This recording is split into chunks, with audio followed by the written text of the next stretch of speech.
The night Mason Hale's 6-year-old daughter wrapped her pink coat around a freezing stranger's baby, he had no idea he was about to lose everything he thought he knew about family, wealth, and what it really means to save someone's life. What happened next would shatter his carefully controlled world, drag buried secrets into the light, and force a billionaire to choose between the empire he built and the broken woman sleeping on his mansion floor. But before we get there, I need you to do something. Hit that like button and drop a comment telling me what city you're watching from. I want to see how far this story travels. Now, let me take you back to where it all started. The bus station smelled like wet wool in desperation. Mason Hale stood near the vending machines, watching his daughter Sophie press her nose against the glass, her breath fogging up the panel as she studied the candy bars inside. 6 years old, and she still got excited about the cheap chocolate with the cartoon wrapper. He'd buy her the whole damn machine if she asked, but she never did. That wasn't how he raised her. Can I get the one with the astronaut on it? Sophie pointed to a Milky Way bar that had probably been sitting in there since last summer. You can get 2 if you want. Mason dug quarters out of his pocket, the metal cold against his fingers even through his leather gloves. Just 1, Dad. We're supposed to share, remember? He smiled despite himself. 6 years old and already keeping him honest. Her mother would have been proud of that. Would have been proud of a lot of things, actually, if she'd lived long enough to see them. The station was packed tonight. Unusual for a Thursday in February, but the storm had delayed half the buses in the city. People sat shoulder to shoulder on benches designed for half their number, pulling coats tighter, checking phones that couldn't make the buses arrive any faster. The fluorescent lights overhead buzzed and flickered, casting everyone in the same unflattering yellowish glow that made tired people look exhausted, and exhausted people look half dead. Mason didn't belong here. That was the uncomfortable truth of it. He should have been in his penthouse office right now, going over acquisition proposals with his attorneys, or at that fundraiser dinner his PR team had been nagging him about for weeks. Instead, he was standing in a Southside bus station at 9:30 at night because Sophie had actually insisted with that particular stubborn set to her jaw that she'd inherited directly from him, on riding a city bus. Real people take buses, Dad, she'd announced at breakfast that morning, her spoon hovering over her cereal. Not just us in the car all the time. Real people? You know what I mean. She'd given him that look, the one that said she was 6 going on 36. I want to see what it's like. So here they were. Mason Hale, whose company owned 43 buildings in downtown Chicago, waiting for the number 6 bus with his daughter so she could see what it's like. The thing was, he knew exactly what it was like. He'd grown up taking buses like these back when his father was still driving trucks and his mother was cleaning hotel rooms on Michigan Avenue. He knew the smell of diesel exhaust mixing with winter air, knew the particular sound of wet boots squeaking on rubber floor mats, knew how it felt to count change in your palm and hope you had enough for the fare. He just didn't talk about it much anymore. Got it! Sophie held up the candy bar triumphantly, already tearing at the wrapper with her teeth. Easy. You're going to chip a tooth. Mason Hale? He turned. A man in an expensive overcoat stood 3 feet away, hand already extended for a shake. Late 50s, good haircut, the kind of confident smile that came from a lifetime of people saying yes to him. David Brennan, the man continued, not waiting for Mason to confirm his identity. We met at the Palmer House event last month. I'm with Brennan Commercial Properties? Right, yeah. Mason shook his hand briefly. He had no memory of meeting this person, but that didn't mean anything. He met 100 David Brennans every month. Hell of a place to run into you. Brennan gestured around the station with obvious amusement. Slumming it tonight? Sophie looked up at the word slumming, her forehead creased with confusion. Mason felt his jaw tighten. Just waiting for a bus, he said flatly. Well, sure, but Brennan lowered his voice conspiratorially, as if they were sharing a joke. I mean, a guy like you could buy every bus in this station and still have change for breakfast. What are you really doing here? Mason felt Sophie's hand slip into his, her sticky chocolate fingers gripping tight.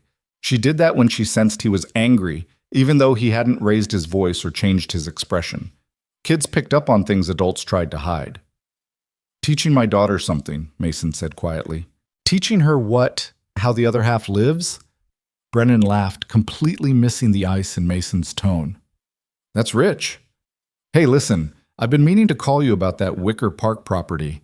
I think we could work out something mutually, not interested. Mason turned away, guiding Sophie toward the benches. Have a good night. I'll email you, Brennan called after him. We should grab lunch. They wouldn't be grabbing lunch. Mason made a mental note to have his assistant add Brennan's address to his spam filter. Why was that man being weird? Sophie asked, still holding the candy bar in one hand and Mason's fingers in the other. Because some people think money makes you different than everyone else. But it doesn't? No, baby, it doesn't. Then why does he think it does? Mason sighed. Because he's an idiot. Sophie giggled at that, chocolate smeared at the corner of her mouth. You said idiot.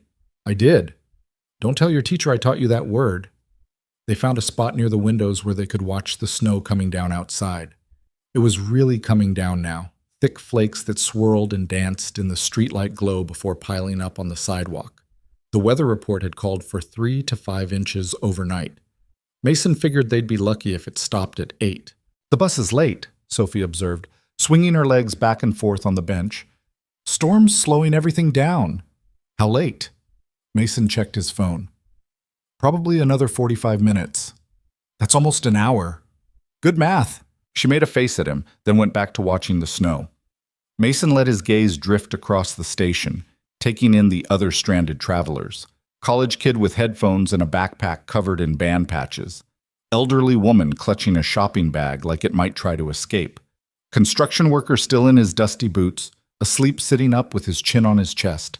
Middle-aged couple arguing in Spanish about whose fault it was they missed the earlier bus. Normal people. Real people, as Sophie would say. His phone buzzed. Text from Richard Chen, his VP of Acquisitions. Peterson deal fell through. They want another $2.5 million. Thoughts? Mason typed back one-handed, Sophie still leaning against his other arm. Walk away. Property's not worth what they're asking. You sure? Location's prime. Location's prime after we pour $15 million into renovations. Do the math. He put the phone away. Deal would still be there tomorrow, and if it wasn't, that meant it wasn't meant to be. His father used to say that. If it's not there tomorrow, son, it wasn't meant to be there today either. Old trucker philosophy, but it had served Mason better than most of the business school wisdom he'd paid $40,000 a year to learn. Dad, Sophie's voice had changed, quieter now, uncertain. What's up? Look at that lady. She was pointing toward a bench on the far side of the station, near the bathrooms. Mason followed her gaze and felt something cold settle in his chest that had nothing to do with the weather outside. A young woman sat there, thin frame curved over protectively, both arms wrapped around something Mason couldn't quite see from this angle. She wore a dress, just a dress, no coat, no jacket, nothing except thin fabric that looked like it might have been pretty once before it got stained and torn. Her hair hung in dark tangles around her face. Her feet were bare except for a pair of flip-flops that had seen better days. And she was shaking, not shivering, shaking. The kind of shaking that came from a body that had been cold for too long and didn't remember anymore how to get warm. She doesn't have a coat, Sophie whispered, horrified. Mason was already standing up. Stay here. But, right here, Sophie. Don't move. He crossed the station in long strides, weaving between clusters of waiting passengers. As he got closer, he could see what the young woman was holding. A baby. Couldn't have been more than a few months old, wrapped in what looked like 2 thin blankets and a towel with cartoon ducks on it. The woman had the infant pressed against her chest, her whole body curled around it like a shield, and Mason understood immediately what she was doing. She was using her own body heat to keep the baby warm while she froze. Excuse me, he said quietly, stopping a few feet away so he wouldn't startle her. The woman's head snapped up, eyes wide with fear. She was younger than he'd first thought. Early 30s maybe, though it was hard to tell with the exhaustion carved into her features. Her lips were tinged blue. Her hands, wrapped around the baby, were red and chapped and shaking. I don't want any trouble, she said immediately, voice hoarse. I'm not bothering anyone. I have a ticket. I can show you my ticket. I'm not security. Mason held up both hands, palms out. I just noticed you don't have a coat. I'm fine. You're not fine. You're hypothermic. I said I'm fine. Her voice cracked on the last word. Please just leave me alone. The baby made a small sound, not quite a cry, but close to it. The woman adjusted her grip, pulling the blankets tighter, even though there wasn't any tighter to pull them. Her whole body was trembling now, shoulders jerking with each breath. Mason shrugged off his coat. It was a stupid expensive thing, cashmere and wool blend, custom tailored, cost more than most people paid for rent, and he dropped it around her shoulders without asking permission first. "Don't," she started to protest. "Just take it." He stepped back. "You're no good to your baby if you freeze to death." She stared at him like he'd just spoken in a foreign language.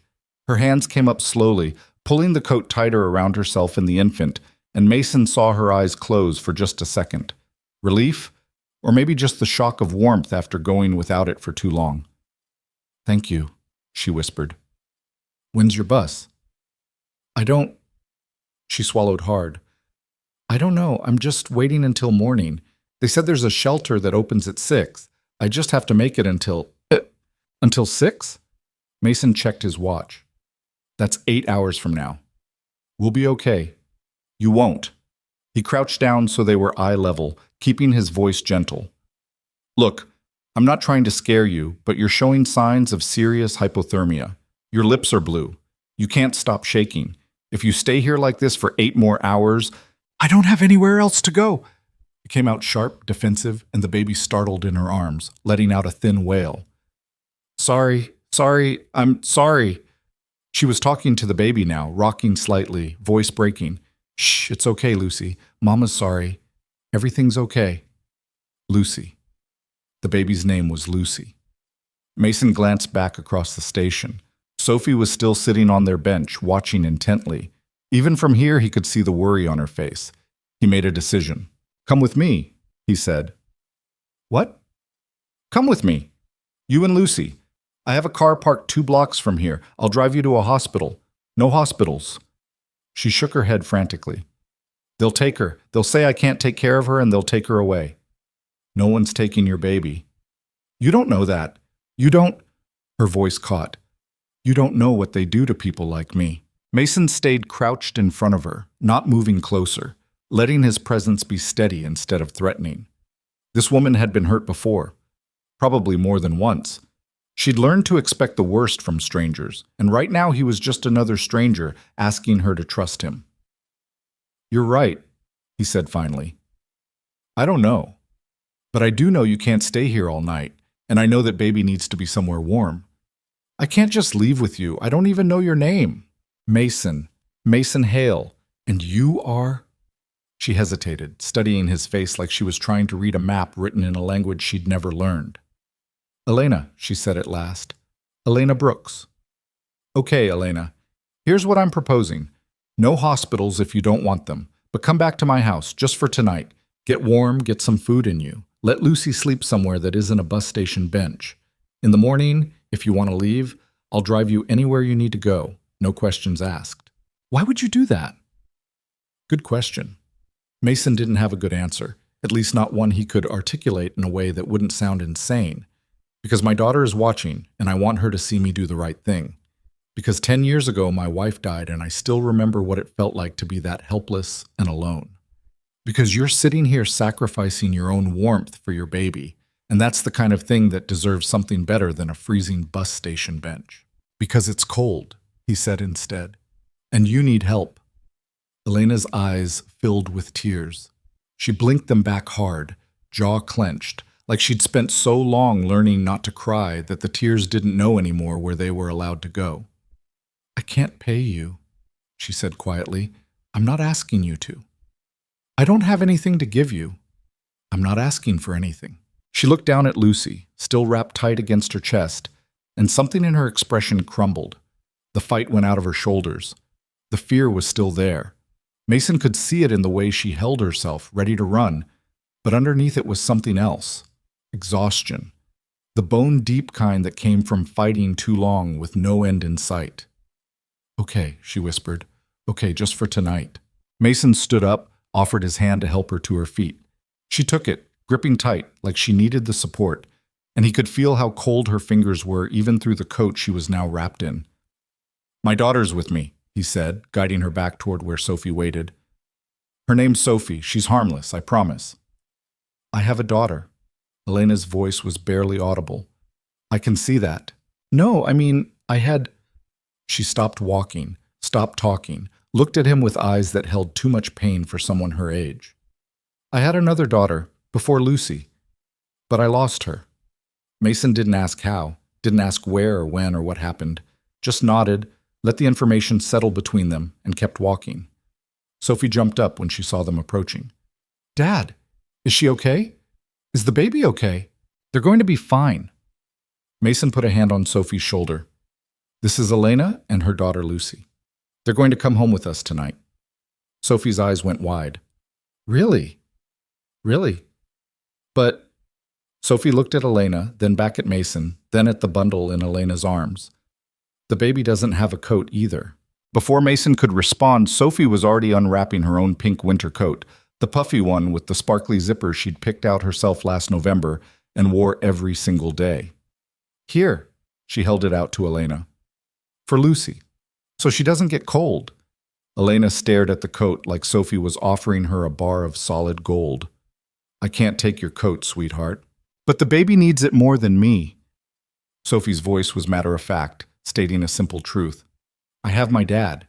She only has you, and my dad's really warm. Mason felt something crack open in his chest. 6 years old. 6 years old, and she already understood what it meant to give something up for someone who needed it more. Sophie, he started. Please, Sophie said, still holding out the coat. Let Lucy wear it. Elena's hands were shaking again, but not from the cold this time. She looked at Mason, a question in her eyes. Is this real? Is this actually happening? Mason nodded. Slowly, carefully, Elena took the pink coat and wrapped it around Lucy's tiny body. The baby disappeared into the puffy fabric, just a small face visible among all that pink, and for the first time since Mason had spotted them across the station, Elena's expression shifted into something that might have been the beginning of hope. Thank you, she said to Sophie, and her voice broke on the words. Thank you so much, Sophie beamed. You're welcome. What's her name? Lucy. That's pretty. Hi, Lucy. Sophie waved at the bundle of pink fabric. I'm Sophie. We're going to be friends. Mason pulled out his phone, texted his driver. Bringing guests. Be there in 5. The response came back immediately.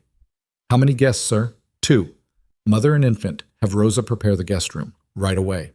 He pocketed the phone. Okay, let's get out of here before the storm gets worse.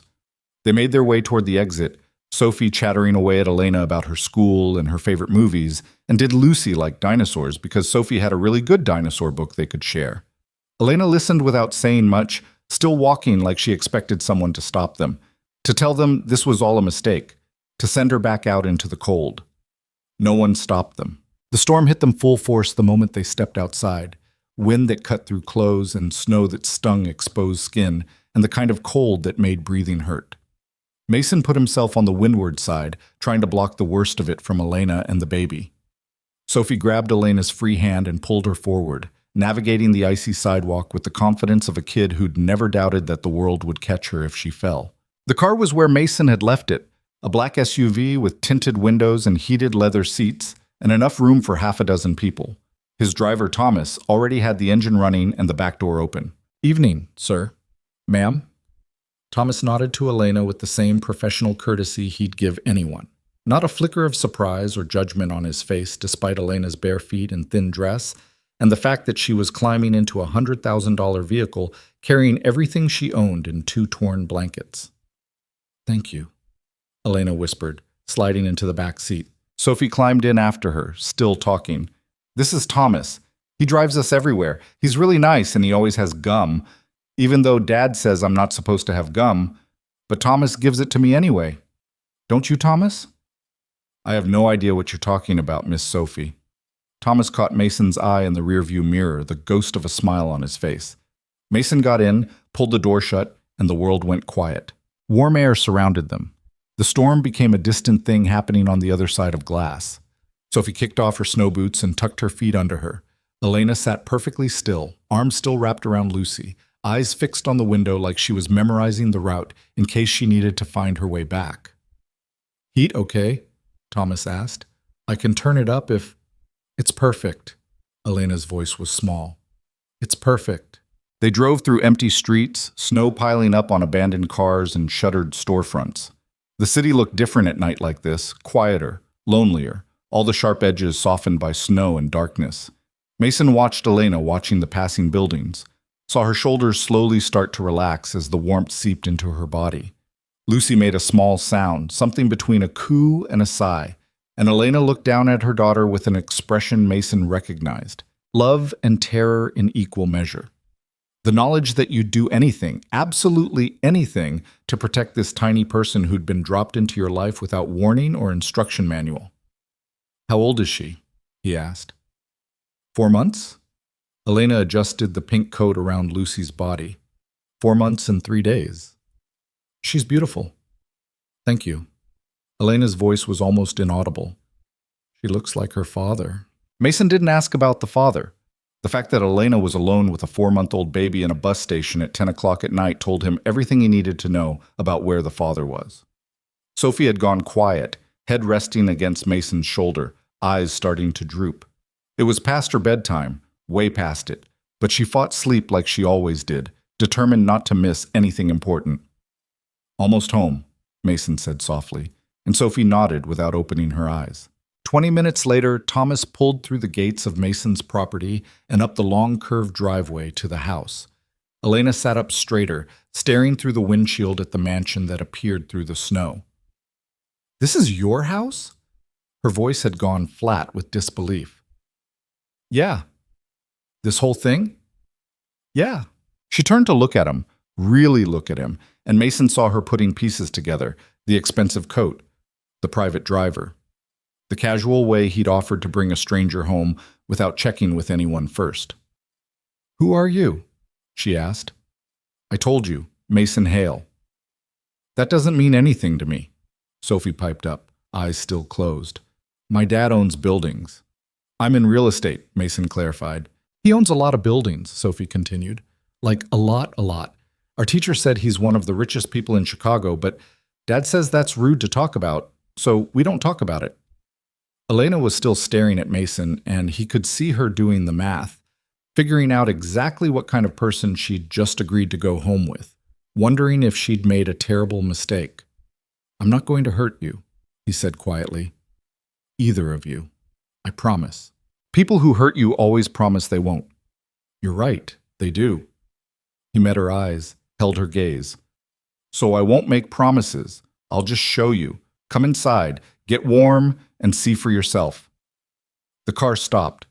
Thomas opened the door, and Mason stepped out into the snow. He turned back, offered his hand to Elena. She looked at it for a long moment, his hand steady and extended, waiting. Then she shifted Lucy to one arm and took it. The front door opened before they reached it. Rosa, Mason's housekeeper, stood in the entrance with the kind of expression that suggested she'd already been briefed on the situation and had prepared accordingly. "Towels are warming in the dryer," she announced. "Guest room is ready. I made soup." "Thank you, Rosa." Mason guided Elena inside, Sophie trailing behind them. "Elena, this is Rosa. She runs the house, and she's probably the most competent person I've ever met. Stop trying to get a raise." But Rosa smiled, the lines around her eyes crinkling. She looked at Elena with the same measured assessment Thomas had given her, seeing past the dirty dress and bare feet to the person underneath. "You look frozen, honey. Come on, let's get you both warmed up." Elena followed Rosa like she was still waiting for the catch, for the moment when someone would tell her this was all a joke and throw her back out into the snow. Sophie grabbed Mason's hand and yawned. "That was a good thing we did, right, Dad?" "Yeah, baby, that was a good thing." "Sophie!" They both turned. Elena had stopped halfway down the hall, Lucy still bundled in the pink coat, and she was looking back at them with tears running down her face. "Thank you for your coat," she managed. "Lucy says thank you too." Sophie smiled, sleepy and satisfied. "Tell Lucy she can keep it as long as she needs it." Then Rosa led Elena away, and Mason was left standing in his foyer with his daughter and the snow melting off their shoes onto the marble floor. "Bed," he said. "I'm not even tired," Sophie protested, then immediately yawned again. "Sure you're not. Come on." He carried her upstairs. She was getting too big for this, but she still liked being carried sometimes, and Mason wasn't ready to give up these moments yet. In her room, He helped her into pajamas while she mumbled something about Lucy and babies and how they should get a dog because babies probably liked dogs. Maybe, Mason said, pulling the covers up to her chin. Dad? Yeah? Is Elena going to stay forever? No, baby, just tonight. Oh, Sophie frowned. That's sad. Why is it sad? Because Lucy needs somewhere warm to sleep, and Elena looked really, really tired, like the tired you can't fix with just one night. Mason sat on the edge of her bed, smoothing hair back from her forehead. 6 years old and already seen things he tried to ignore. You're right, he said quietly. She is really tired, but we'll help as much as we can, okay? Okay? Sophie's eyes were already closing. Love you, Dad. Love you too, baby. He waited until her breathing evened out, then headed downstairs. The house was quiet except for the sound of the storm rattling the windows. He found Rosa in the kitchen, ladling soup into bowls. She's in the shower, Rosa said without looking up. The baby's asleep in a laundry basket with every towel we own. A laundry basket? She was scared to put her down on the bed, said she might roll off. The basket made her feel safer. Rosa paused. Mason, that girl's been through something bad. I know. I mean, really bad. She's got bruises on her arms, old ones and new ones. Mason's hands clenched into fists before he could stop himself. Did she say anything? No, and I didn't ask. Rosa set the ladle down, turned to face him. What are you planning to do with her? I don't know. You can't save everyone. I'm not trying to save everyone. Just her, just tonight. And tomorrow? Tomorrow she can make her own choice about what happens next. Rosa studied him with the same look she'd been giving him since Sophie was born. The look that said she could see right through his bullshit to whatever was actually going on underneath. Your father would be proud, she said finally. My father would tell me I'm an idiot for bringing a stranger into my house. Your father was a lot of things, but he was never cruel to people who needed help. Rosa picked up the soup bowls. I'm taking this to her. You go to bed. It's late. Yes, ma'am. But he didn't go to bed. Instead, he walked through the quiet house, past the guest room where Elena and Lucy were sleeping, past Sophie's room where his daughter dreamed about pink coats and babies and dogs they didn't have. He ended up in his office, standing by the window, watching snow pile up on the terrace outside. His phone buzzed. Another text from Richard. Peterson's team called back. They'll take your number if we close by Friday. Mason typed back without thinking. Fine. Draw up the contracts. He sent it, then deleted the whole conversation. Business could wait. Everything could wait. Tonight he'd brought a freezing woman and her baby in from a snowstorm, and his daughter had given away her favorite coat without hesitation. And somewhere in his house right now, Elena Brooks was probably lying awake, wondering if she'd made a deal with the devil or just met someone who was trying to do one decent thing. He didn't know which one he was yet either, but tomorrow would come regardless, and they'd all figure it out together. Outside, the snow kept falling, covering the city in white silence, and Mason stayed at the window long into the night, watching the storm and thinking about the choices people made when they had nowhere left to go. Mason woke to the sound of crying. Not Sophie. He knew his daughter's cry the way some people knew their own heartbeat, and this wasn't it. This was higher, thinner, the desperate wail of an infant who didn't understand why the world had suddenly become so loud and bright and wrong. He checked his phone. 5:30 in the morning. He'd managed maybe 3 hours of sleep, all of it restless, his mind cycling through the same questions on repeat. What the hell was he doing? What happened when Elena woke up and realized she'd spent the night in a stranger's mansion? What happened when she decided to leave? The crying continued, joined now by a woman's voice trying to soothe but sounding close to tears herself. Mason pulled on a t-shirt and headed downstairs. He found Elena in the kitchen, pacing back and forth with Lucy against her shoulder, still wearing the same thin dress from last night. Her hair was damp from the shower, hanging in dark waves down her back, and her feet were still bare on the cold tile floor. She looked panicked, exhausted, like she'd been awake all night and was now paying the price. I'm sorry, she said the moment she saw him. I know it's early. I tried to keep her quiet, but she's hungry, and I ran out of formula yesterday, and I thought maybe the shelter would have some, but then we never made it to the shelter, and I don't know what to... Hey! Mason held up both hands, the same gesture he'd used at the bus station. It's okay. We'll figure it out. She needs to eat. Elena's voice cracked. She needs to eat, and I can't. What kind of formula does she use? Elena stared at him like he'd just asked her to explain quantum physics. What? What brand? What kind? I'll have someone pick it up. You can't just... Stores aren't even open yet. Mason was already texting Thomas. His driver had worked for him long enough to handle stranger requests than this. Need infant formula. Baby 4 months old. Get several types if you're not sure which one. Walgreens on State should be open 24 hours. The response came back in seconds. On it. 20 minutes. Mason looked up from his phone. 20 minutes. Elena had stopped pacing. She stood in the middle of his kitchen, holding her screaming baby, staring at him with an expression somewhere between disbelief and something that might have been anger. You can't just fix everything with money, she said quietly. I'm not trying to fix everything. I'm trying to get your daughter breakfast. That's not... She closed her eyes, took a breath. That's not what I mean. Lucy's crying intensified, her tiny face red with frustration. Elena started pacing again, bouncing Lucy with each step, humming something tuneless that was probably supposed to be comforting but just sounded desperate. Here! Mason reached for Lucy before he could think better of it. Let me take her for a minute. Give your arms a rest. I can handle my own baby. I know you can, but you've been handling her all night and your arms are shaking. Elena looked down at her hands like she was seeing them for the first time, noticed the tremor she'd been trying to ignore. After a long moment, she transferred Lucy to Mason's arms, the handoff awkward and careful, two people who didn't trust each other trying to keep a baby from sensing it. Lucy kept crying, but quieter now, confused by the change in altitude. Mason held her against his chest the way he used to hold Sophie, one hand supporting her head, the other against her back, and walked the same path Elena had been pacing. You've done this before, Elena observed. I have a 6-year-old. Where's her mother? The question hung in the air between them, sharp and sudden. Mason kept walking, kept bouncing Lucy gently, didn't look at Elena when he answered. Dead. Cancer. 3 years ago. Oh. Elena's voice went soft. I'm sorry. Don't be. You didn't know.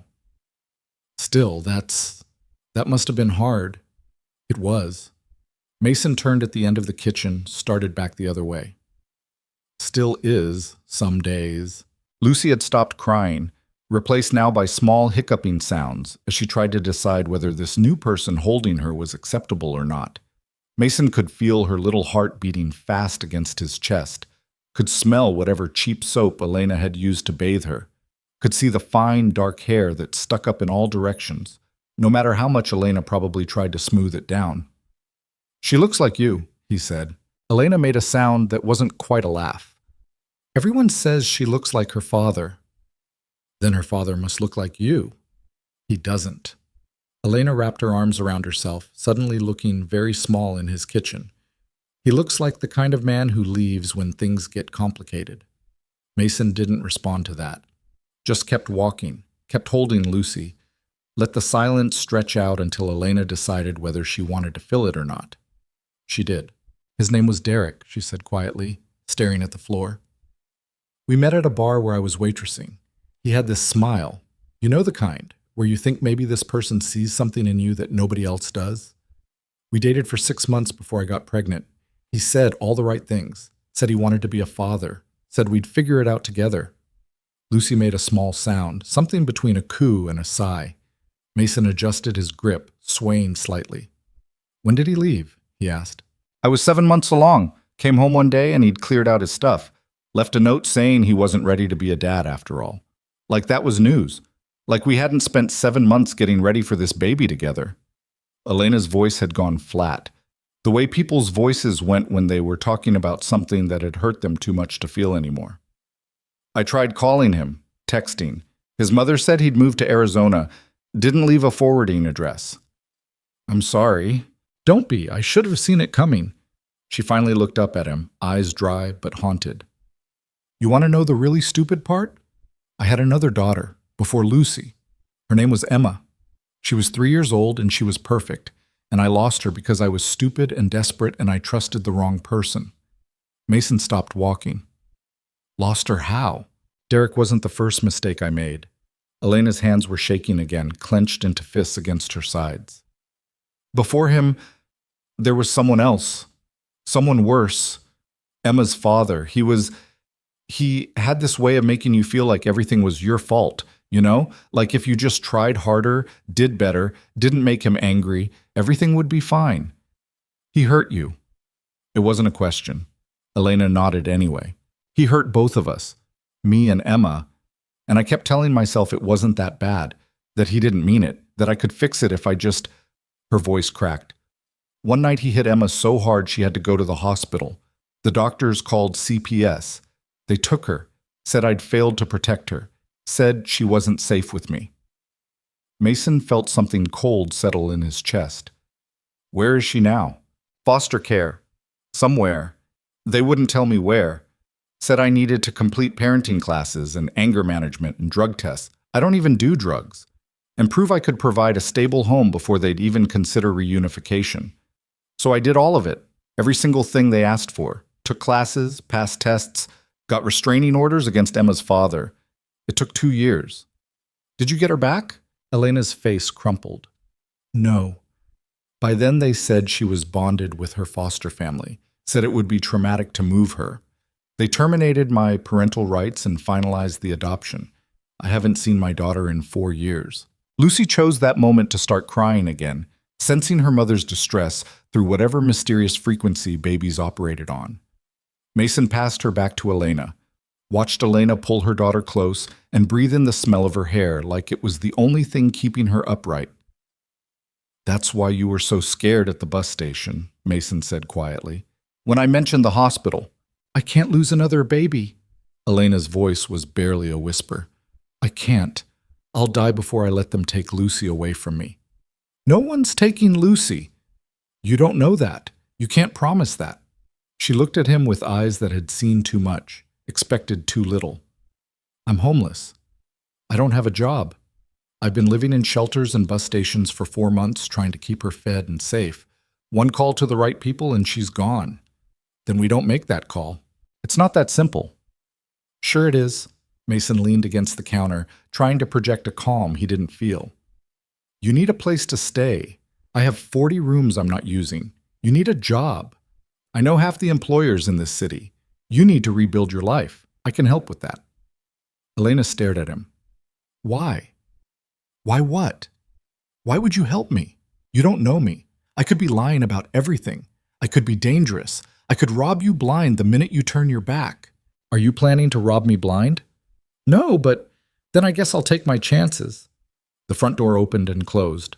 Thomas appeared in the kitchen doorway, holding 3 different types of infant formula and looking extremely proud of himself. Got one for sensitive stomachs, 1 organic, and 1 the pharmacist recommended for 4-month-olds, he announced, setting the cans on the counter. Also picked up bottles, diapers, and wipes because the store had a sale. Elena's eyes filled with tears. Thank you, she managed. How much do I... Already handled, Thomas said smoothly. Consider it a baby shower gift. But I can't... Sure you can. Which one does Lucy like? It took Elena 3 tries to get the words out, her hand shaking so badly Mason had to help her open the formula can. They made a bottle together in silence, Elena measuring scoops with intense concentration while Lucy screamed her displeasure at the delay. The moment the nipple touched Lucy's lips, the baby latched on with the desperation of someone who'd gone too long between meals, and the kitchen went blessedly quiet. Elena sank into one of the kitchen chairs, cradling Lucy while she ate, and the tears she'd been holding back finally spilled over. I'm sorry, she whispered. I'm sorry, I'm not usually like this. You don't have to apologize, Mason said. Nobody's been nice to me in so long, I forgot what it felt like. Thomas caught Mason's eye, made a subtle gesture toward the door, I'll leave you to it, and disappeared. Mason pulled out another chair and sat down across from Elena, giving her space to fall apart in whatever way she needed to. She cried quietly, the kind of crying that came from someone who'd learned a long time ago that loud emotions got you hurt. Lucy drank her bottle obliviously, tiny hands wrapped around Elena's fingers, completely unaware that her mother was breaking open right there in a stranger's kitchen. "I had a plan," Elena said eventually, voice raw. "After Emma was taken, I had this plan. I was going to get clean. I mean, I was already clean, but I was going to prove it. I was going to get a good job, a stable place to live, show them I could be a good mother. But then I met Derek, and I thought maybe I didn't have to do it alone anymore. Thought maybe someone actually wanted to help me." "He didn't help you." "No. He left me pregnant and broke and more alone than I'd ever been." She wiped her eyes with the back of her hand. "When Lucy was born, I tried. I really tried. But I couldn't afford childcare, and I couldn't work without childcare, and the shelters had waiting lists, and the assistance programs wanted documentation I didn't have, and everything just kept getting harder and harder until I just couldn't anymore." Lucy finished her bottle, milk-drunk and sleepy. Elena lifted her to her shoulder, patting her back gently until a small burp emerged. "Good girl," Elena murmured. "That's my good girl." Mason watched them together, mother and daughter, both of them fragile in ways that had nothing to do with physical strength, and made another decision. "Stay," he said. Elena looked up. "What?" "Stay. Not just tonight. Stay here until you figure things out.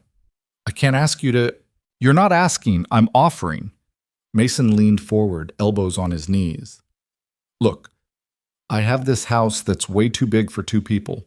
I have resources I'm not using. You need time and space to get back on your feet without worrying about where you're sleeping or whether Lucy's going to freeze. Let me help." "You don't even know me." "I know enough." Mason held her gaze. "I know you've been dealt a shit hand and you're still fighting. I know you love your daughter enough to sit in a freezing bus station all night to keep her warm. I know my kid gave you her favorite coat and you cried like someone had just handed you the world. That's enough. People don't just do this. People don't just let strangers move into their mansion. I'm not people. I'm me. And I'm asking you to stay."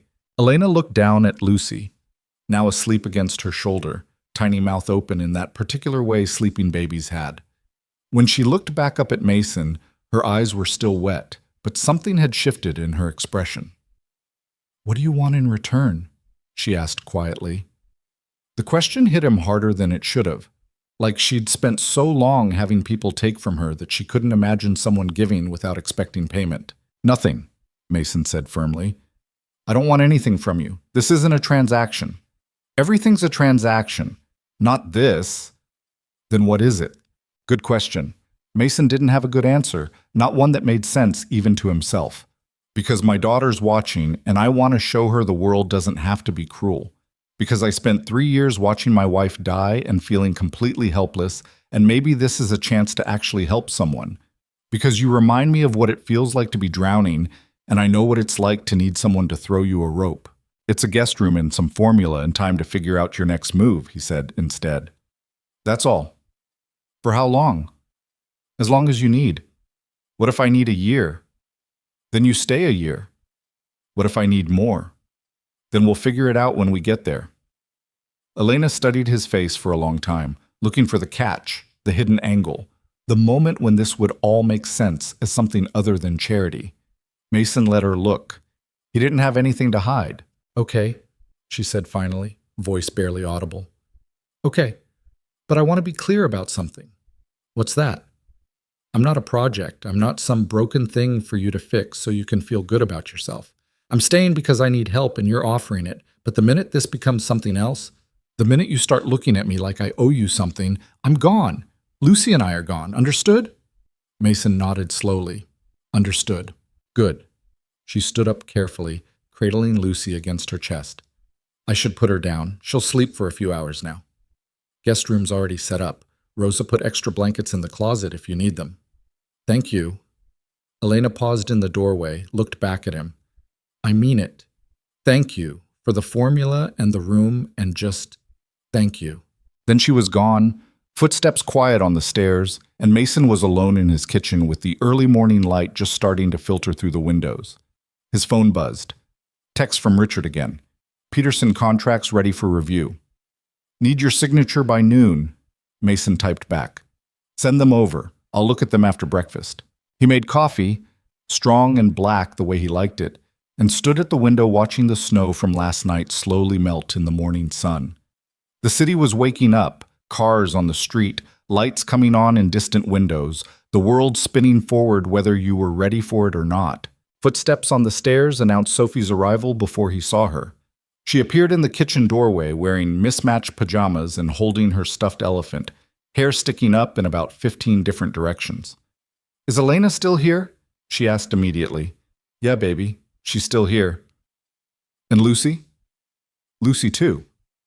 Sophie's whole face lit up. "Can I see her?" "She just fell asleep. Maybe let her rest for a bit." "Oh." Sophie climbed onto one of the kitchen chairs, swinging her legs. "That's okay. Babies need lots of sleep. My teacher told us that when her sister had a baby. She said babies sleep like 20 hours a day. Something like that." "Dad?" "Yeah?" "Is Elena sad?" Mason poured himself coffee, bought time to figure out how to answer. "Yeah, I think she is." "Because she doesn't have a house?" "That's part of it." "What's the other part?" He should have known better than to think he could deflect a 6-year-old who'd inherited his stubbornness and her mother's ability to see right through people. "She's had some hard things happen," he said carefully. "Things that would make anyone sad." "Like when Mom died?" "Kind of like that, yeah." Sophie was quiet for a minute, thinking. Then we should help her not be sad anymore. "It's not always that simple, Soph." "Why not?" "Because sometimes people need more than just help. They need time. They need to figure things out for themselves." "But we can help while they're figuring it out, right?" Mason smiled despite himself. "Yeah, we can help while they're figuring it out." "Good." Sophie reached for the box of cereal on the counter. "Can I have the marshmallows kind?" "You know what Rosa says about the marshmallows kind." "Rosa's not here yet." "Rosa's always here. She's probably watching us through the security cameras right now." As if on cue, Rosa's voice came from the doorway. "I am not watching through the cameras. I am standing right here, watching with my own eyes, and the answer is no marshmallows for breakfast." Sophie groaned dramatically, but accepted the bowl of oatmeal Rosa put in front of her. Mason caught Rosa's eye, saw the question there. "You sure about this?" He nodded. Rosa nodded back, and the conversation they weren't having settled between them with the weight of 10 years of understanding. The day unfolded in strange fits and starts. Mason worked from home, taking calls in his office, while keeping one ear out for sounds from upstairs. Elena appeared around noon, showered and dressed in clothes that Rosa had apparently loaned her, jeans that were slightly too big, and a sweater that hung off one shoulder. She looked better than she had at 5 in the morning, but still carried exhaustion in her shoulders like a physical weight. "Rosa said you have lawyers," Elena said without preamble. Mason looked up from his laptop. "I do." "Could they help me with something?" "Probably. What do you need?" Elena's hands twisted together. "Derek, Lucy's father, he texts me sometimes, calls from different numbers, says things." "What kind of things?" "That Lucy's his daughter too, that he has rights, that he could take her if he wanted." Her voice dropped. "That I'm an unfit mother and he could prove it." Mason's jaw tightened. "Can he?" "I don't know, maybe. He has money, not like you, but enough. His family has lawyers. If he actually tried, he won't." "You don't know that." "No, but my lawyers will know how to make sure he can't." Mason pulled out his phone. "I'm texting my attorney right now. Her name's Jennifer Kim. She's handled custody cases before. She'll know what to do." "I can't afford—" "I'm not asking you to afford it, but—" "Elena," he looked at her directly, "let me help. That's what this is. That's what you're letting me do by staying here, so let me actually help." She bit her lip, nodded once. Mason sent the text. "Need you to look into a custody protection case.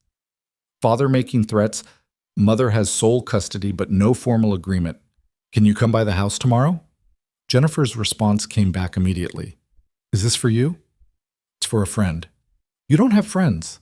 "I have friends." "Name 3. Mason smiled despite himself. "Just come by tomorrow." 10 a.m. "Fine. But you're paying my weekend rate. Wouldn't expect anything less." He looked back at Elena. "She'll be here tomorrow morning." "Thank you." Elena stood awkwardly in his office doorway, clearly unsure what to do with herself now. "Is there—" Do you need help with anything? Around the house, I mean. I could clean or cook or Rosa handles all that. Right, of course. She wrapped her arms around herself. I just feel weird not doing anything, not contributing. You're taking care of Lucy. That's contributing. That's just being a mom. That's a full-time job. Elena didn't look convinced, but she nodded anyway. Sophie asked if she could hold Lucy when she wakes up. Is that okay? I told her I'd have to ask you first. You don't need my permission. Lucy's your daughter. I'm in your house, which doesn't make me Lucy's parent. Mason closed his laptop. If you're comfortable with Sophie holding her, then it's fine with me. Sophie's good with babies. She used to help with her cousins before we stopped seeing that side of the family. Why'd you stop? Mason hesitated. My wife's parents blame me for not catching the cancer earlier, for not doing enough. They wanted custody of Sophie after Anna died, said I was too focused on work to raise her properly. We had a pretty ugly court battle. I won, but you lost them in the process. Yeah. Elena nodded slowly, like she understood exactly what that cost. Family's complicated. That's one word for it. What's another word? Impossible. She smiled just a little. It was the first real smile he'd seen from her, and it changed her whole face, made her look younger, less haunted, like maybe underneath all the trauma there was a person who used to laugh. I should go check on Lucy, she said. Elena? She turned back. You're doing a good job, Mason said. With her. I know it probably doesn't feel like it, but you are. Her eyes filled with tears again. It seemed like everything made her cry right now, and Mason wondered how long it had been since anyone had told her she was doing okay. Thank you, she whispered, and disappeared down the hallway. Mason went back to work, but the numbers on his screen didn't hold his attention the way they usually did. He kept thinking about Elena's hands twisting together when she talked about Derek, about the fear in her voice when she mentioned losing Lucy, about the way she'd looked at him when he said his lawyers would help. Like she couldn't quite believe someone was actually going to follow through on a promise. His phone rang. Unknown number. He almost didn't answer, but something made him pick up. Mason Hale. Mr. Hale, this is Detective Sarah Morrison with Chicago PD. I'm calling about an incident that was reported last night involving a woman and infant at the Southside bus station. We have you listed as a witness? Mason's stomach dropped. What incident? Security footage shows you interacting with a woman matching the description of someone we've been looking for. Thin, dark hair, carrying an infant. Does that ring a bell? I helped a woman who was cold. Gave her my coat. What's this about? The woman in question may be a person of interest in a child welfare investigation. If you have any information about her whereabouts, I don't. The lie came out smooth, automatic. Mason hated lying, but he hated the thought of Elena and Lucy being separated more. Mr. Hale, if you know where this woman is, I gave her my coat and she left. I don't know where she went. Is there anything else? A long pause on the other end of the line. If you do hear from her or see her again, we'd appreciate a call. We just want to make sure the child is safe. Of course. Have a good day, Detective. He hung up, heart pounding. They were looking for her. Someone had reported her. Maybe the security guard at the bus station. Maybe another passenger. Didn't matter who. What mattered was that Elena's worst fear was actively hunting her down. Mason stood up, paced his office. He should tell her. She deserved to know. But telling her would terrify her, might make her run, and if she ran with Lucy in the middle of winter with no money and nowhere to go, his office door opened. Elena stood there, Lucy in her arms, and she knew. Somehow she just knew. What happened? She asked. How did you... Your face. You look the way I feel when I'm scared. What happened? Mason told her about the call, watched her face go pale, watched her arms tighten around Lucy, watched her start calculating escape routes even as she stood perfectly still. I should go, she said flatly. I should leave before they trace the call here or check your address or... No. Mason, you don't understand how she... I understand perfectly. They want to take your daughter. We're not going to let them. How are you going to stop them? I don't know yet, but we'll figure it out. He moved closer, kept his voice calm even though his pulse was racing. Jennifer will know what to do. We'll get ahead of this. File the right paperwork, establish legal custody, prove you're a fit parent. I'm not a fit parent. I'm homeless. You're not homeless. You live here. For how long? A week? A month? That's not stable housing, and they'll know it. Then we'll make it official. Put you on the lease. Get you an actual contract. Whatever we need to do to prove you have a permanent address. Elena was shaking her head, backing toward the door.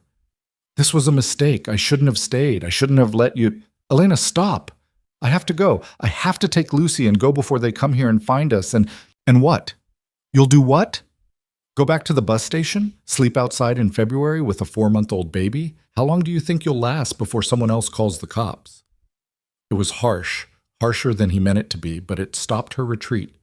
She stood frozen in his doorway, tears streaming down her face, holding Lucy like a lifeline. I don't know what to do, she whispered. I don't know how to fix this. You don't have to fix it alone. That's what I'm trying to tell you. Mason closed the distance between them carefully, like approaching a spooked animal. I know you don't trust me. I know you have every reason not to trust anyone. But I'm asking you to try. Stay here. Let Jennifer handle the legal stuff. Let me help you build something they can't tear down. Why? Her voice broke. Why do you care so much? Because my daughter gave your daughter her favorite coat, and that means something. Because you're trying so damn hard to do right by Lucy, and nobody should have to do that alone. Because... He stopped, swallowed hard. Because when my wife was dying, people helped us. They brought food and watched Sophie and sat with Anna when I had to work.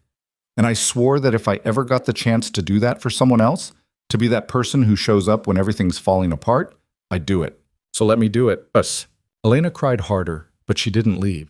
She stood there holding Lucy and crying, and finally, letting herself believe that maybe, just maybe, this wasn't all going to fall apart. Okay, she managed. Okay, we'll stay. We'll try. Thank you. Don't thank me. If this goes wrong, if they take her because I stayed here, they won't. I promise you they won't. It was the first promise he'd made her, and he meant it with everything he had. Elena wiped her eyes, straightened her shoulders, and looked at him with something that might have been the beginning of trust. Your daughter wants to hold Lucy, she said. Then let's go let her hold Lucy. They walked downstairs together, Elena still crying quietly, Lucy sleeping peacefully against her mother's shoulder, and Mason wondering what the hell he'd just gotten himself into, but knowing somehow that it was exactly where he needed to be. Sophie sat cross-legged on the living room floor, arms positioned exactly the way Elena had shown her, cradling Lucy like she was holding the most precious thing in the world, which Mason supposed she was. She's so small, Sophie whispered, eyes wide with wonder. Was I this small? Smaller, Mason said from the doorway. You were born early, fit in one of my hands. Really? Really? Elena sat beside Sophie on the floor, one hand hovering near Lucy's head in that instinctive way mothers had, ready to catch or protect or intervene at a moment's notice. She'd stopped crying, but her eyes were still red-rimmed, still carrying that haunted look that came from expecting the worst even when things seemed okay. Lucy yawned, a tiny sound that made Sophie giggle. She yawned. Did you see that, Dad? I saw. Can I babysit her sometimes, when she's bigger? Elena's breath caught. Mason saw her struggle with the answer, saw her trying to imagine a future where Lucy was bigger, where they were still here, where this wasn't all just temporary shelter that would disappear the moment Elena let herself believe in it. Maybe, Elena said carefully, if you want to. I do want to.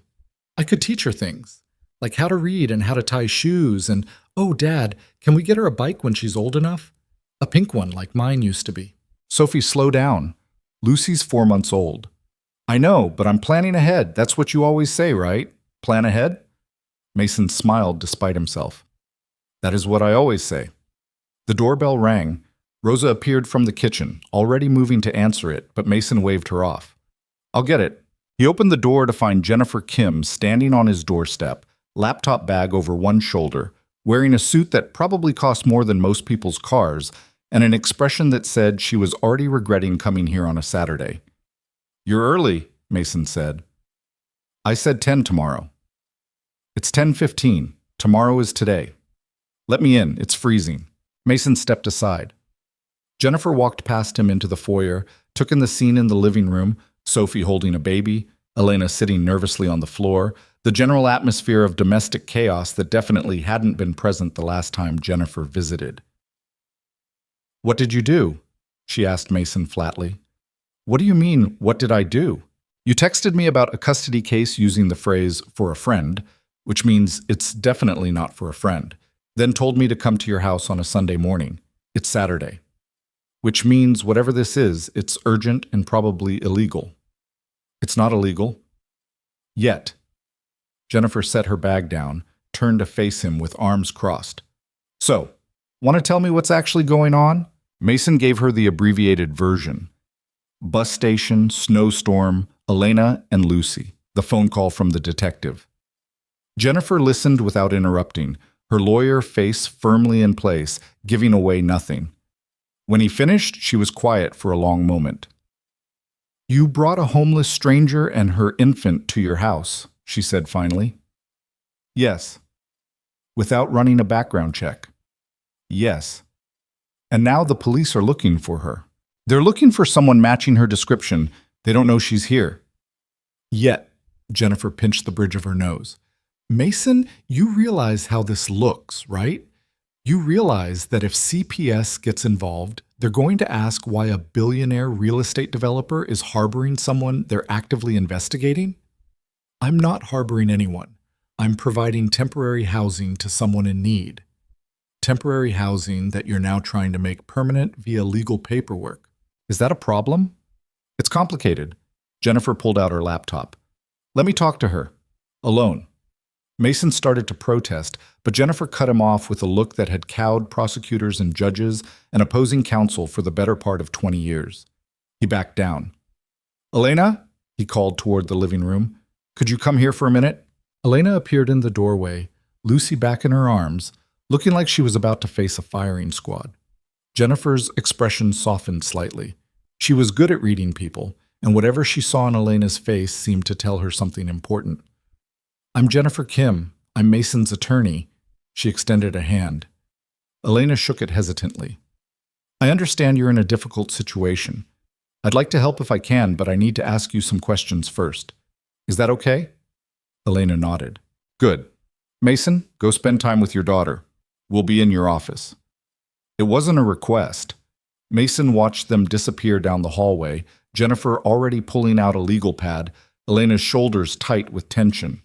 Sophie appeared at his elbow. "Is Elena in trouble?" "No, baby. Jennifer's just trying to help." "She seems scary." "She is scary. That's why she's good at her job." They went back to the living room. Sophie returned to the spot where she'd been holding Lucy, now empty, and stared at it like she could will the baby back into existence. "I miss Lucy already," she announced. "She'll be back in a little while." What if Elena decides to leave?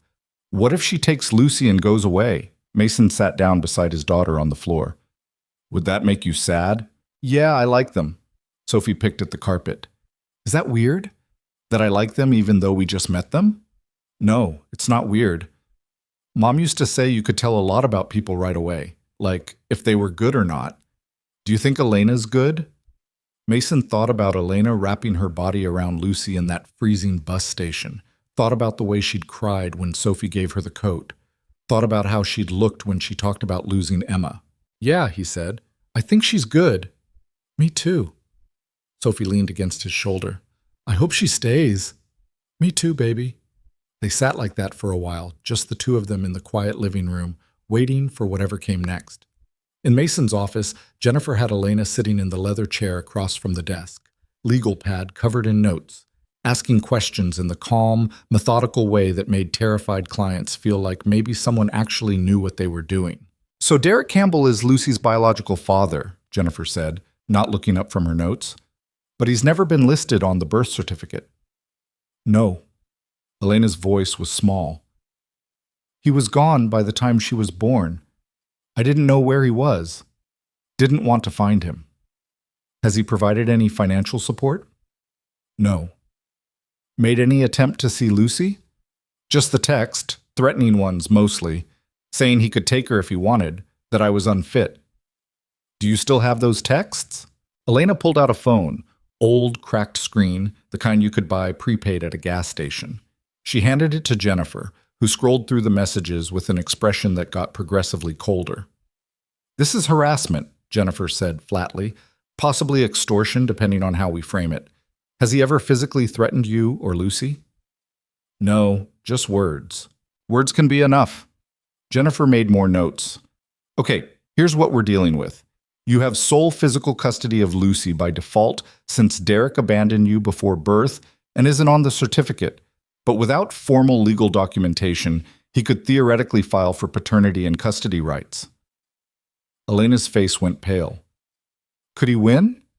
"Depends. Does he have a stable home, steady income, no criminal record?"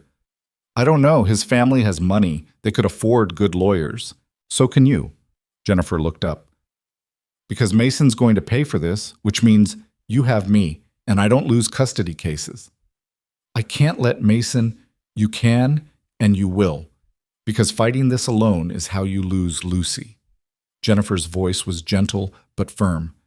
"I know you're used to doing everything yourself. I know accepting help feels wrong, but this is not the time for pride. This is the time to let people who know what they're doing protect you and your daughter. Understood?" Elena nodded, eyes filling with tears again. "Good. Now the detective who called Mason, do you know what that's about?" "Someone probably reported me.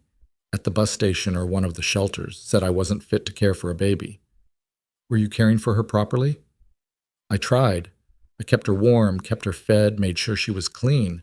But we didn't have anywhere permanent, and I know how it looked." "How it looked doesn't matter. What matters is Lucy's health and safety. Has she seen a pediatrician?" Elena's silence was answer enough. Jennifer sighed. "Okay, we fixed that Monday. I'll have my assistant set up an appointment with the best pediatrician in the city. Full checkup, vaccinations, everything. We document that Lucy is healthy and well cared for, which undermines any claim that you're neglectful." "I can't afford—" "Stop saying that. Money is not your problem anymore. Your problem is building a paper trail that proves you're a competent parent providing a stable home for your child. We do that by getting Lucy proper medical care, establishing your residence here legally, and filing restraining orders against Derek if he continues the harassment." "What about the CPS investigation?" "What investigation?" Jennifer leaned back in her chair. "The detective asked Mason if he'd seen a woman matching your description. Mason said no. Unless they have concrete evidence that you're here, which they don't, there's no investigation to worry about yet." Yet, Jennifer agreed, "which is why we get ahead of it. If they do come knocking, we want to be ready with documentation showing you have stable housing, legal representation, and a pediatrician who'll testify that Lucy is thriving." Elena wiped her eyes. "Why are you helping me?" "Because Mason asked me to, and because I'm very expensive and very good at what I do, which means I don't like losing." Jennifer's expression softened slightly. "Also because I've seen enough custody cases to know the difference between bad parents and desperate ones. You're not bad. You're just desperate." "Is there a difference?" "All the difference in the world." Jennifer closed her laptop. "Bad parents don't cry in bus stations trying to keep their babies warm. Bad parents don't worry about whether they deserve help. You're going to be fine, Elena. We're going to make sure of it." They emerged from the office 20 minutes later to find Mason and Sophie building a blanket fort in the living room, Rosa watching with barely concealed amusement. "Jennifer needs Lucy's information for the pediatrician," Mason said, not looking up from the fort construction. "Date of birth, any medical history, that kind of thing." Elena rattled off the details while Jennifer typed them into her phone. Lucy, now awake, made small sounds from her spot on the couch, wrapped in Sophie's pink coat despite being indoors. "She likes the coat," Elena explained when she saw Jennifer looking. "Won't sleep without it now. Smart kid, knows a good thing when she's got it." Jennifer packed up her bag. "Okay, pediatrician appointment is Monday at 9. I'll email you the address. In the meantime, keep those texts from Derek, but don't respond to them. If he calls, don't answer. If he shows up, he won't show up. He doesn't know where we are. If he shows up," Jennifer continued firmly, "you call me immediately. Then you call the police. In that order. Clear?" "Clear." "Good." Jennifer turned to Mason.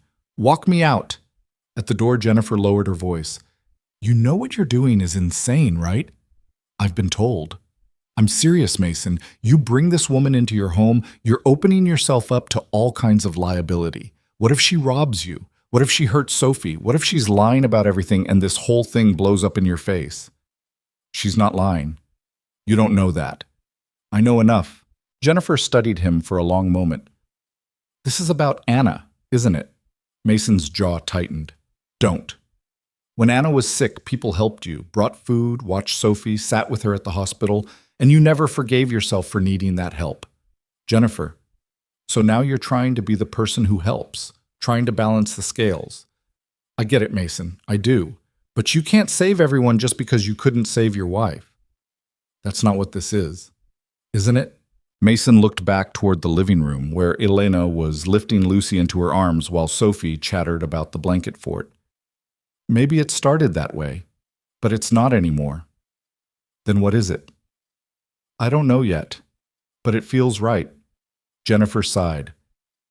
You're going to do whatever you want regardless of what I say, aren't you? Probably. Fine, but I'm billing you double for the stress. Wouldn't expect anything less. She left, and Mason stood in the doorway for a moment, watching her car disappear down the driveway.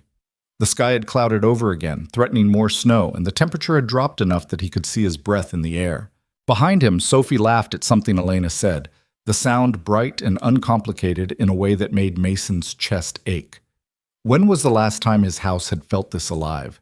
When was the last time someone other than him and Sophie and Rosa had moved through these rooms? 3 years. That was when. 3 years since Anna died and the house became a mausoleum instead of a home. He closed the door, headed back to the living room. The next few weeks fell into a rhythm nobody had planned, but everyone seemed to accept. Elena and Lucy had the guest room on the second floor, the one with the bathroom attached and the window overlooking the garden. Rosa produced clothes from somewhere, hand-me-downs from her sister, she claimed, though Mason suspected she'd gone shopping specifically for Elena and just didn't want to make a big deal of it. Lucy's pediatrician appointment confirmed what Elena had known. The baby was healthy, properly cared for, meeting all her developmental milestones despite the chaos of the previous months. The doctor, a kind woman in her 50s who'd been practicing for 30 years, looked at Elena with something like respect when she finished the examination. You've done a remarkable job, she said, given the circumstances. Elena cried in the parking lot afterward, relief and exhaustion finally catching up to her. Jennifer filed restraining orders against Derek, who'd continued texting increasingly hostile messages. He contested them, which meant a court hearing, which meant Elena had to face him for the first time since he'd left. Mason drove her to the courthouse. Elena sat in the passenger seat, hands twisted in her lap, silent except for the occasional shaky breath. What if he wins? She asked as they pulled into the parking lot. He won't. But what if... Elena. Mason turned off the car, turned to face her. Jennifer has documentation of his harassment, his abandonment, his complete failure to provide any support. Unless he's somehow become Father of the Year in the last 4 months, he's not winning anything. His family can hire whoever they want. Won't matter. You have the truth on your side. Since when does truth matter in court? Fair point. Mason didn't have a good answer for that. They walked into the courthouse together, found Jennifer waiting by the courtroom doors, dressed in a power suit that probably cost more than Derek made in a month. He's here, she said quietly. With his parents and a lawyer who looks expensive but stupid. Don't make eye contact, don't engage. Let me do all the talking. Elena nodded, face pale but determined. The hearing lasted 40 minutes. Derek's lawyer argued that his client had a right to see his daughter, that he'd made mistakes but wanted to be involved now, that Elena was denying him access out of spite. Jennifer systematically destroyed every argument with documentation, testimony, and a calm precision that made Derek's lawyer look like an amateur. When the judge granted the restraining order, full protection for Elena and Lucy, no contact for a year pending review, Derek stood up so fast his chair fell backward. "This is bullshit," he shouted. "She's my daughter too." "Mr. Campbell, sit down," the judge said sharply. "She can't just keep me from my own kid." "You abandoned them." Jennifer's voice cut through the courtroom like a knife. "You left when Ms. Brooks was 7 months pregnant. You've provided zero financial support. You've sent threatening messages for months. You don't get to claim parental rights when you've never acted like a parent. Derek's face went red. He opened his mouth to respond, but his lawyer grabbed his arm, pulled him back down into his seat. "We're done here," the judge said, already signing the order. "Miss Brooks, you're protected for 1 year. Mr. Campbell, if you violate this order, you'll be arrested. Do we understand each other?" They understood. Outside the courthouse, Elena made it halfway to the car before her knees gave out. Mason caught her before she hit the pavement, held her up while she sobbed into his jacket. "It's over," he said quietly. "It's over." For a year. Just a year. A year's a long time. A lot can change. She pulled back, looked up at him with red-rimmed eyes. "What if it doesn't? What if he comes back in a year and tries again? Then we fight again, and we keep fighting until he gives up or Lucy's 18, whatever it takes. Why do you keep saying we? Escape." Mason didn't have a good answer for that either. Just knew that somewhere in the last few weeks, Elena and Lucy had stopped being temporary guests and started being something else, something that felt dangerously close to family. "Because you're not alone anymore," he said finally, "whether you like it or not." Elena laughed, watery and exhausted. "I think I might like it." "Good. Now let's go home." Home. Not his home. Just home. Like it belonged to both of them now. The words settled between them with unexpected weight as they drove back through the city, and neither of them tried to take it back. That night, Mason worked late in his office, going over acquisition proposals that had been piling up while he focused on Elena's legal situation. His phone rang around 11, his father's number, which was unusual. They talked maybe once a month, awkward conversations that never quite bridged the gap between who Mason was and who his father thought he should be. "Dad, everything okay? Can a man call his son without something being wrong?" Robert Hale's voice was gruff, worn down by decades of smoking and shouting over truck engines. "You could, but you usually don't." "Fair enough." A pause. "Heard you've got house guests." Mason sat up straighter. "How did you—" "Rosa called your aunt. Your aunt called me. Said you brought home some woman and a baby. Her name's Elena. She needed help. I know her name. I also know you don't just bring random women home. You barely date, last I checked. It's not like that." "Then what's it like?" Mason rubbed his eyes, suddenly exhausted. "I don't know, Dad. She was freezing in a bus station with her baby. Sophie wanted to help, so we helped. And now she's living with you." "Temporarily. Rosa says it's been 3 weeks. It's been 17 days. That's specific." "What's your point?" Another pause, longer this time. "Your mother and I, before she passed, we helped people sometimes. People who needed it. Sometimes they stayed a few days, sometimes longer. Your mother always said you could tell a lot about a person by how they treated strangers when nobody was watching." Mason waited.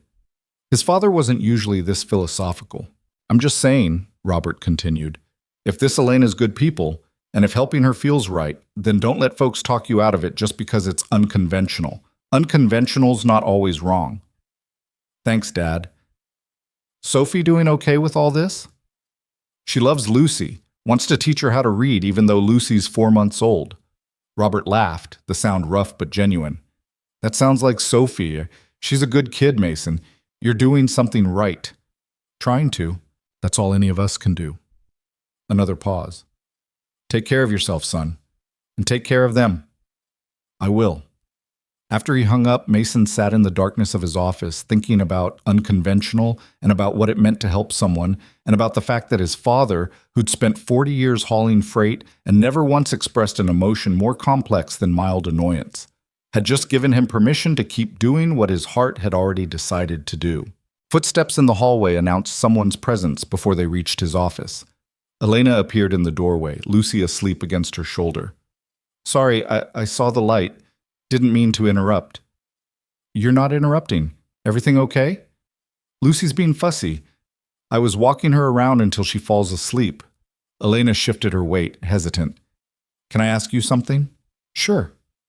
"Why did you really bring us here?" Mason considered lying, considered deflecting, decided on the truth instead. "Because Sophie wanted to help, and I couldn't think of a good reason to say no." "That's it?" "That's how it started. Why we stayed, that's more complicated." "How so?" He gestured to the chair across from his desk. Elena sat, adjusting Lucy in her arms.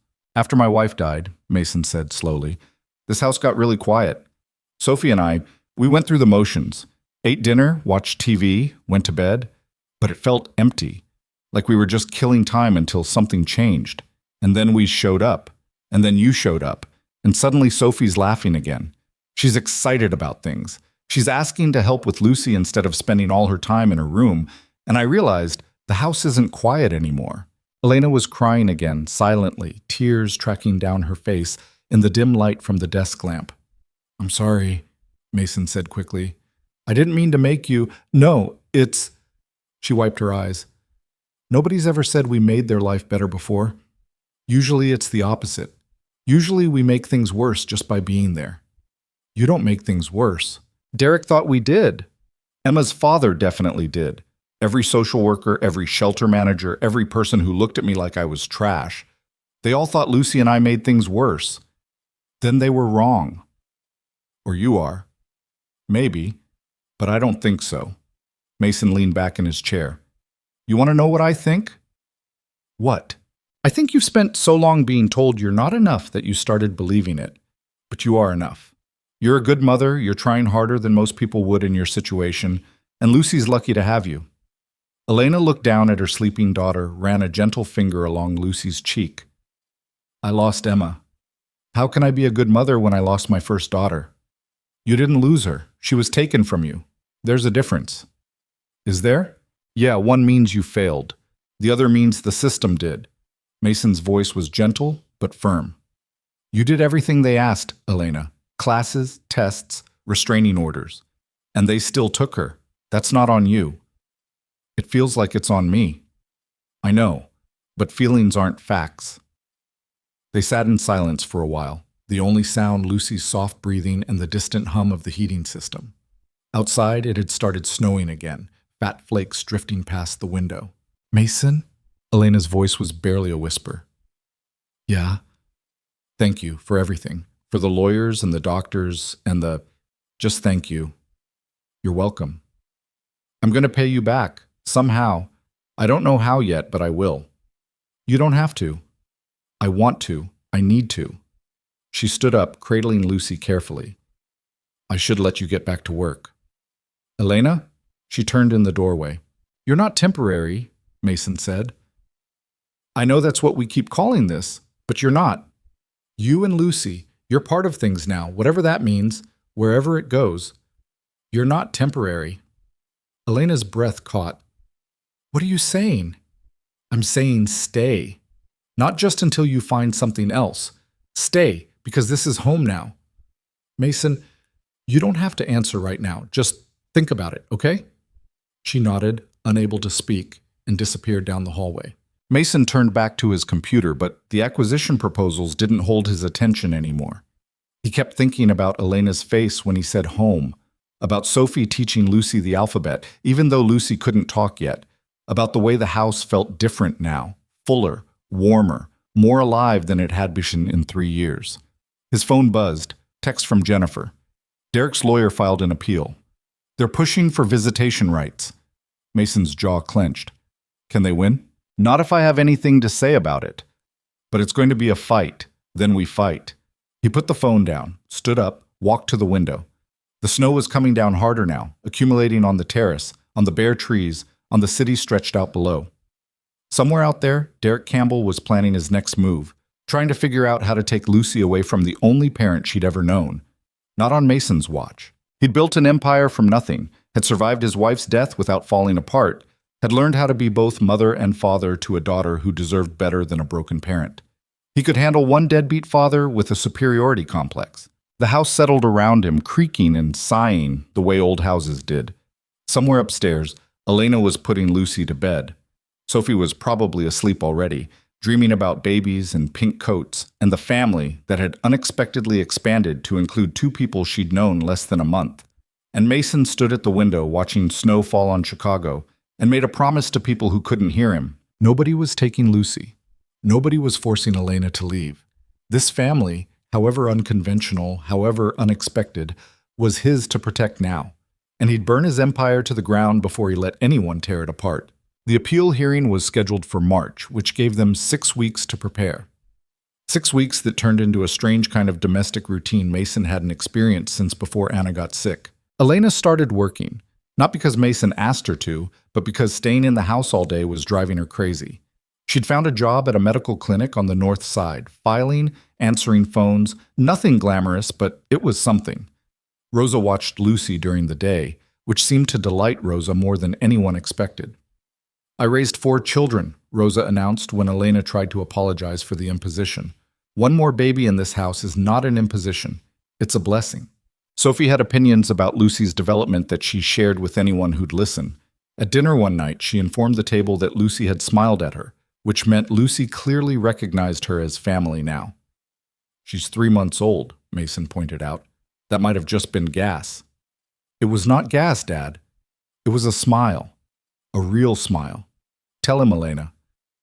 Elena, who'd been pushing food around her plate without eating much, looked up. "I think it was a smile." "See? Elena knows." "Elena's being polite. Elena's being honest." Sophie crossed her arms. "You just don't want to admit Lucy likes me best. Lucy's an infant. She doesn't have preferences yet. That's where you're wrong. Lucy has very strong preferences. She prefers me over you. She prefers the pink blanket over the blue one. And she prefers when Rosa sings to her even though Rosa can't really sing." "I can hear you," Rosa called from the kitchen. "I said it with love." Mason caught Elena's eye across the table. She was smiling, actually smiling, not the scared half-smile she'd worn for the first few weeks, but something genuine. It made her look younger, less haunted, like maybe the weight she'd been carrying was finally starting to lighten. After dinner, while Sophie helped Rosa with dishes, despite not being asked, Mason found Elena in the living room staring at paperwork Jennifer had sent over. Her smile had disappeared, replaced by the tight anxiety that showed up whenever Derek's name came up. "You okay?" he asked. "His lawyer's claiming I'm an unfit mother because I was homeless." Elena's voice was flat.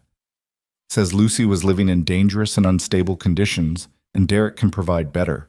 Derek abandoned you when you were pregnant. He doesn't get to claim moral high ground. His lawyer's arguing that Derek was young and scared, but he's changed now, that he wants to be involved." She threw the papers on the coffee table. "It's all bullshit. He doesn't want Lucy. He just wants to win." "Then we make sure he doesn't." "How? He has his parents backing him. They have money, connections." "So do I. It's not the same. You're not family, not legally. The court's going to look at his claim and see a biological father who wants to be involved, and they're going to look at me and see a mother who's doing everything right," Mason finished firmly.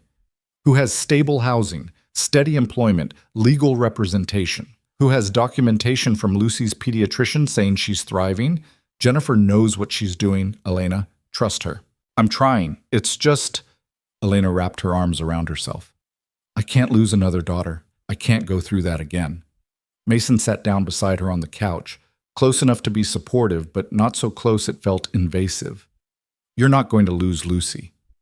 You can't promise that." "No, but I can promise that if anyone tries to take her, they're going to have to go through me first." Elena turned to look at him, eyes searching his face for something. "Why do you care so much, really?" It was the same question she'd asked before, but this time Mason had a better answer. "Because you matter," he said simply. "You and Lucy both. And I don't say that lightly." "Mason, I know it's complicated. I know we're not, whatever we are, we're not conventional. But that doesn't make it less real. You're part of this family now. And family protects each other." Elena's eyes filled with tears. Again. She seemed to cry a lot lately, but Mason was starting to realize it wasn't sadness anymore. It was release. Years of holding everything and finally finding a safe place to let go. "I don't know how to do this," she whispered. "How to be part of a family. I've been alone so long I forgot what it feels like. We'll figure it out together. What if I mess it up? Then we fix it. That's what families do." She leaned against his shoulder without asking permission first, and Mason wrapped an arm around her without thinking about whether he should. They sat like that until Sophie came running in asking if they could watch a movie, and the moment passed into the comfortable chaos of a 6-year-old's bedtime negotiations. The weeks rolled forward. Derek's lawyer filed more motions, each one more aggressive than the last. Jennifer countered every single one with the precision of someone who'd been doing this for 20 years and enjoyed winning too much to stop now. "He's getting desperate," she told Mason over the phone one night. "The more aggressive he gets, the worse he looks to the judge. Let him keep digging his own grave." "What if the judge sides with him anyway?" "Then we appeal. And we keep appealing until we win, or Lucy turns 18, whichever comes first." "That's a long time." "So is forever, and that's how long Elena needs Lucy protected." Mason hung up feeling marginally better, which lasted until he walked past Elena's room and heard her crying. Not the quiet tears she usually shed, but full sobs, the kind that came from someone who'd finally hit their breaking point. He knocked softly. "Elena?" The crying stopped abruptly. "I'm fine." "You're not fine. Can I come in?" A pause. Then, doors unlocked. He found her sitting on the floor of her room, not the guest room anymore, just her room, with Lucy asleep in the crib Rosa had somehow acquired last week. Elena's face was blotchy and red, her hands shaking. "Talk to me," Mason said, sitting on the floor beside her. "I got an email from Emma's adoptive parents." Her voice cracked. "They sent pictures. She's 7 now. She looks so grown up and I've missed all of it, and I can't stop thinking about what if that happens to Lucy. What if Derek wins and I lose her too, and 10 years from now someone sends me pictures of a daughter I don't even know anymore?" Mason didn't have words for that kind of pain, didn't have platitudes that would make it better. So he did the only thing he could do. He pulled her against his chest and let her cry. "Emma's okay," Elena sobbed. "She looks happy in the pictures, and that should make me feel better, but it doesn't because she's happy without me.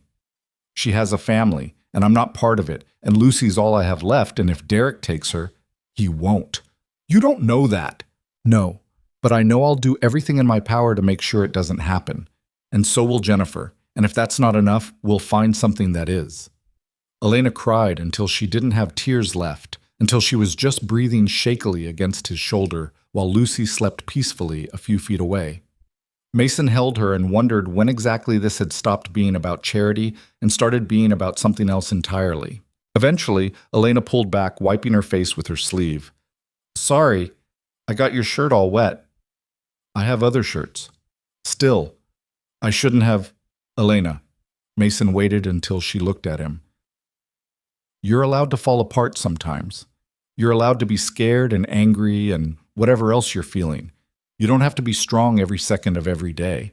If I'm not strong, who's going to protect Lucy? Me. Rosa. Jennifer. Sophie, probably, once she figures out how. You're not alone anymore, remember?" She nodded, but Mason could see she didn't fully believe it yet. That would take time. Maybe a lot of time. "Come on," he said, standing up and offering her a hand. "Rosa made soup. You should eat something."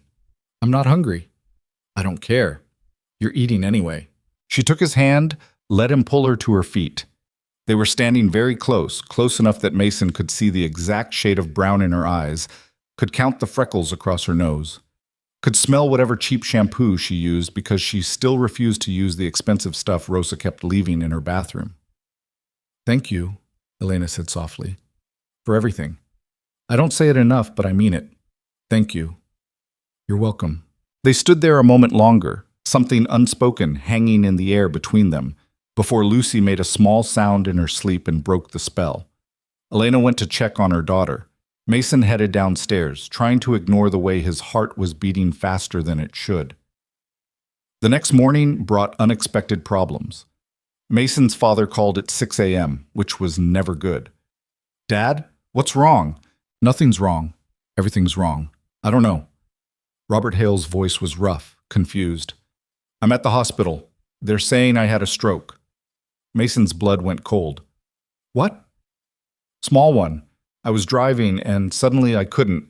My left arm just stopped working. Managed to pull over, called an ambulance. Doctors are talking about tests and monitoring, and I don't know what the hell's happening." "I'm coming. Which hospital?" "Northwestern. But Mason, you don't have to, I'm coming. Don't argue with me." He threw on clothes, ran downstairs.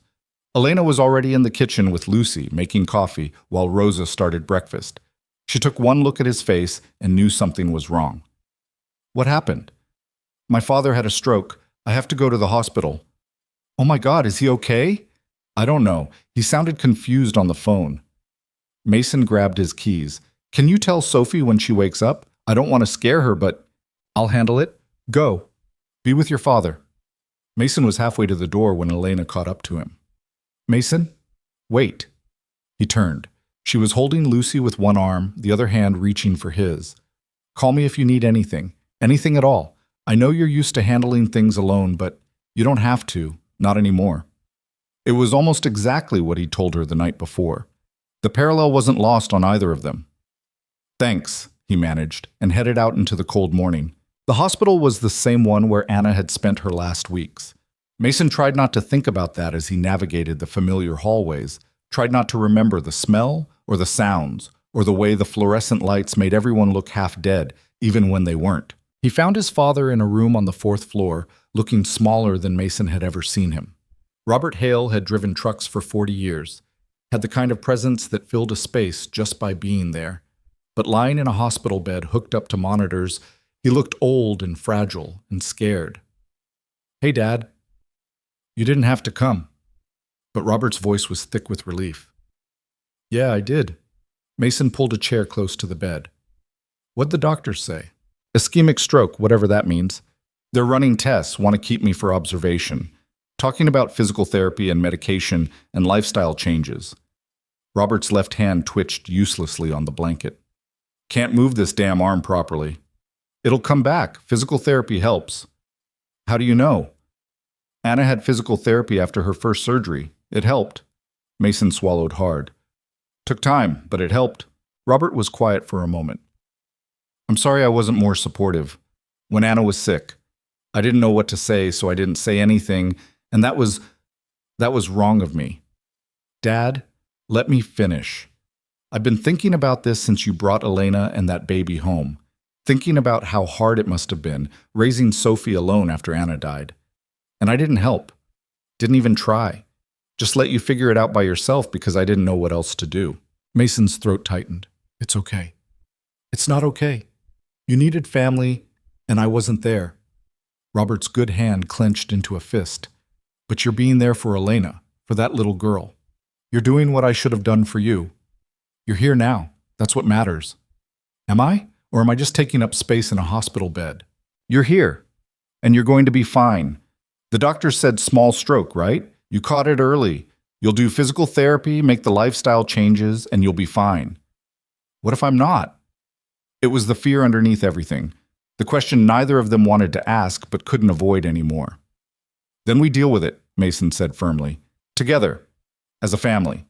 The way it should have been all along. Robert's eyes filled with tears. Mason couldn't remember the last time he'd seen his father cry. Maybe never. I'm proud of you, son. Don't think I've ever told you that properly. But I am. You're a good man, a good father, better than I was. Dad, it's true. And whatever you're doing with Elena, whatever that situation is, you're doing the right thing. Your mother would have been proud too. Mason stayed at the hospital all day. Doctors came and went, running tests, asking questions, adjusting medications. Physical therapists evaluated Robert's mobility. Occupational therapists talked about adapting to changes. The overwhelming consensus was that he'd been lucky. The stroke was minor, he'd gotten to the hospital quickly, his prognosis was good. But good wasn't the same as perfect. His left side was weak. He'd need months of therapy. He couldn't drive for a while, couldn't live alone safely, couldn't go back to his apartment 3 floors up with no elevator. You'll stay with us, Mason said when his father started talking about finding a ground floor place. I can't impose. It's not imposing. We have the room. Rosa can make sure you're eating right and doing your exercises. Sophie will love having you around. What about Elena? She's already living there. You can't just keep collecting strays. Mason smiled despite himself. Elena's not a stray, and neither are you. Your family. It's too much. You're already, Dad. Mason leaned forward. When Anna was dying, you know what I wished for? I wish someone would just tell me what to do. Make decisions for me so I didn't have to. Take care of things so I could focus on being with her. He met his father's eyes. So that's what I'm doing for you. I'm telling you what to do. You're coming to stay with us. You're doing your physical therapy, and you're going to get better because that's what we need you to do. Robert stared at him for a long moment, then nodded, just once. Okay. Okay? Okay, I'll stay, but only until I can manage on my own again. Fair enough. Mason called Elena from the hospital cafeteria that evening, gave her the update. How is he? She asked immediately. He'll be okay, needs physical therapy, but the doctors are optimistic. Mason stirred his terrible coffee without drinking it. I told him he could stay with us for a while. Hope that's okay. Why wouldn't it be okay? Because it's already a full house, and I didn't ask you first. Elena laughed, the sound unexpected and bright. Mason, it's your house. You don't need my permission to let your father stay. Feels like I should ask anyway. Well, consider yourself asked and answered. Of course he should stay. Family takes care of family, right? Isn't that what you told me?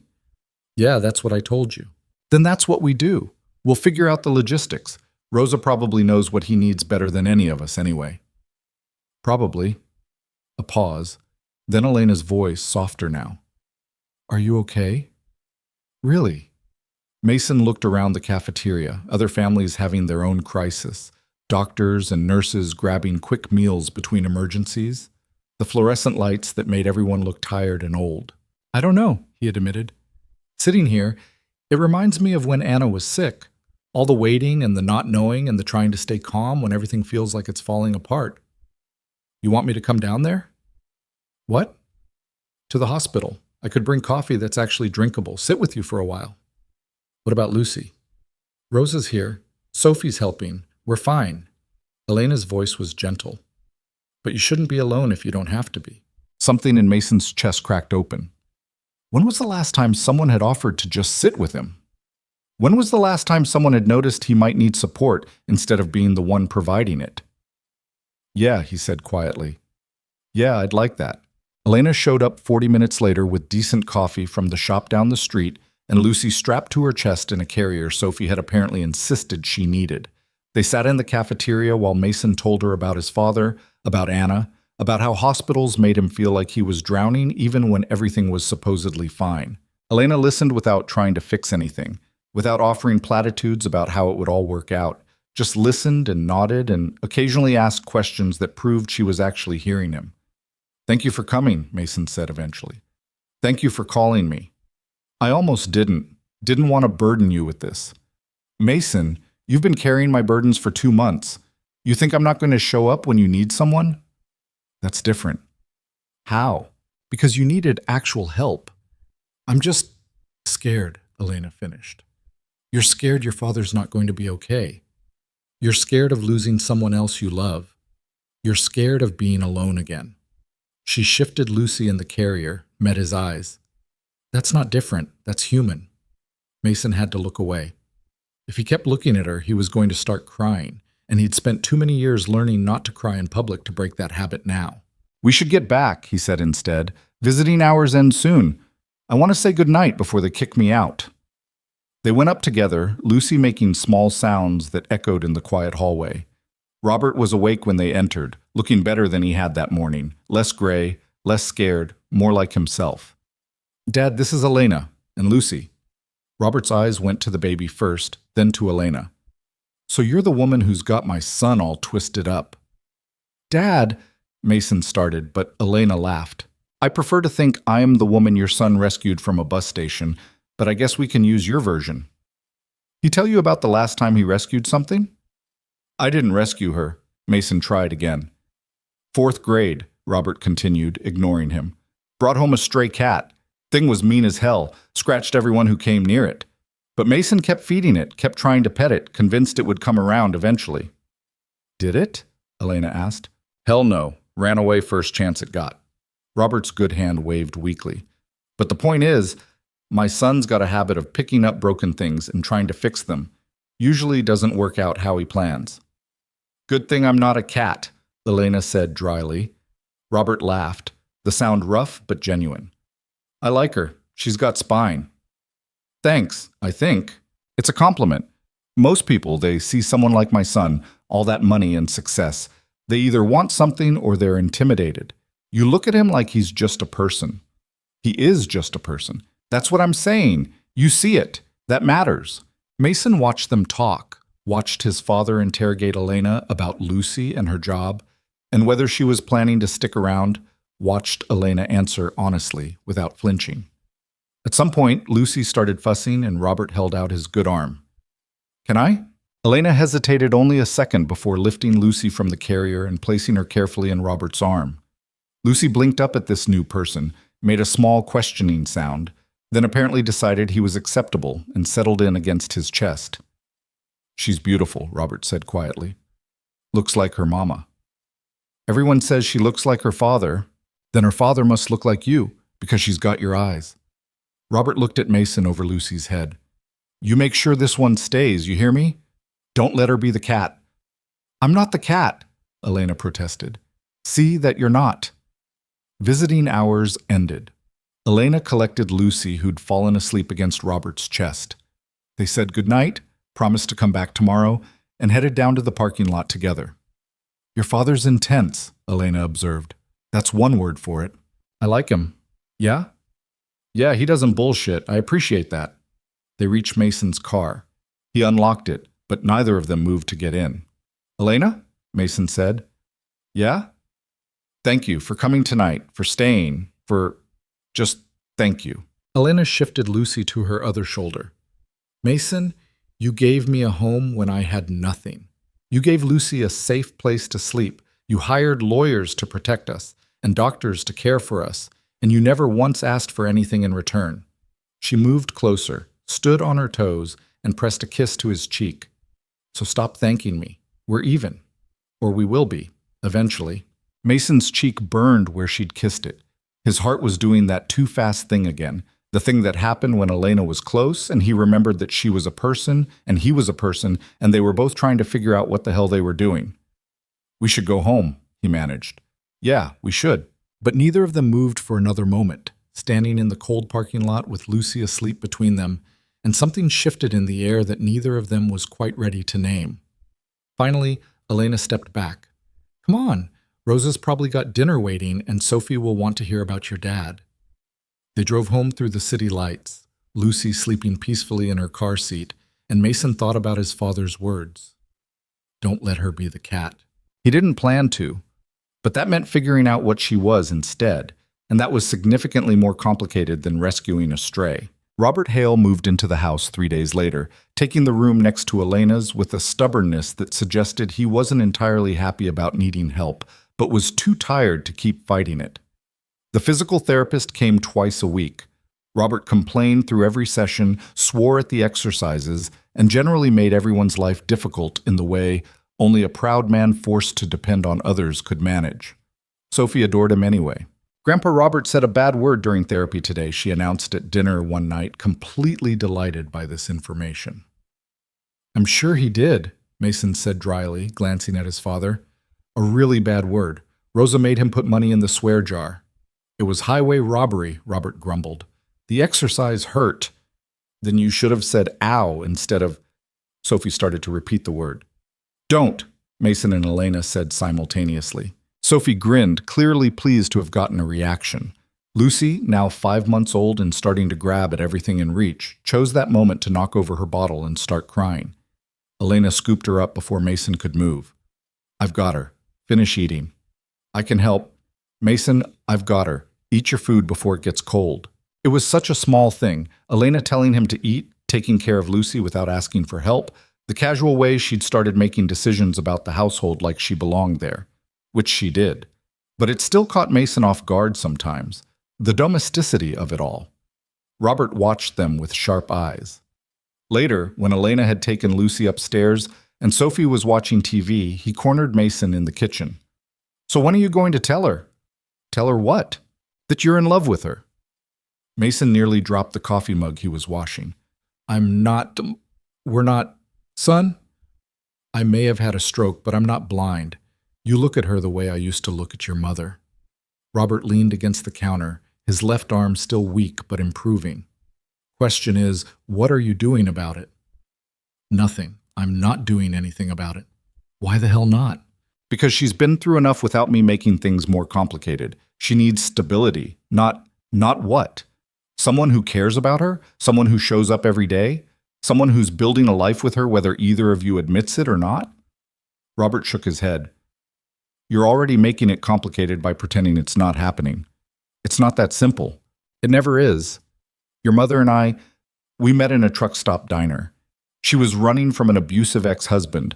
I was driving cross-country trying to figure out what the hell to do with my life. Worst possible timing for romance. Robert's voice softened. But we made it work because we were honest about what we wanted. You're not being honest.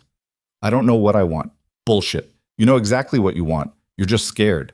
Mason didn't respond because his father was right. He was scared.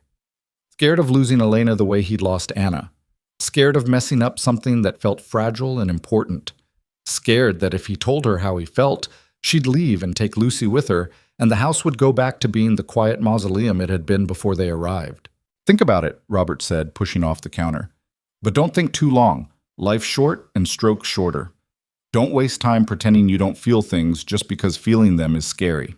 The appeal hearing arrived too fast and not fast enough. Jennifer had prepared them as best she could, but walking into that courtroom felt like walking to an execution. Derek sat with his parents and his expensive lawyer, looking clean-cut and reformed in a way that made Mason's jaw clench. Elena sat beside Jennifer, hands twisted in her lap, face pale. Mason sat in the gallery with Sophie. He'd wanted to leave her home, but Sophie had insisted on coming to support Lucy, even though Lucy was with Rosa and had no idea any of this was happening. The hearing lasted 3 hours. Derek's lawyer painted a picture of a reformed young man who'd made mistakes but wanted to be involved in his daughter's life. He had a stable job now, they claimed, an apartment, family support. He'd completed parenting classes. He was ready to be a father. Elena's lawyer had called it performative bullshit, and she was right. But it sounded convincing when delivered by someone in a $1,000 suit. Then Jennifer stood up. She was methodical, brutal, and devastating. She presented Derek's text messages, months of harassment and threats. She presented bank records showing zero financial support. She presented testimony from Elena's employer, from Lucy's pediatrician, from the social worker who'd started working with Elena after Jennifer insisted on documentation. Mr. Campbell claims he wants to be a father, Jennifer said, voice sharp enough to cut. But wanting something and deserving it are two different things. Ms. Brooks has provided consistent, loving care for Lucy since birth. She has stable housing, steady employment, and a support system. Mr. Campbell has provided nothing except threats and fear. The court should not reward abandonment with parental rights. Derek's lawyer tried to recover, arguing about biological connections and second chances. The judge listened impassively, asking occasional questions that gave nothing away. Finally, after what felt like hours, the judge spoke. I've reviewed all the evidence presented today. Mr. Campbell, I appreciate that you've taken steps toward improvement.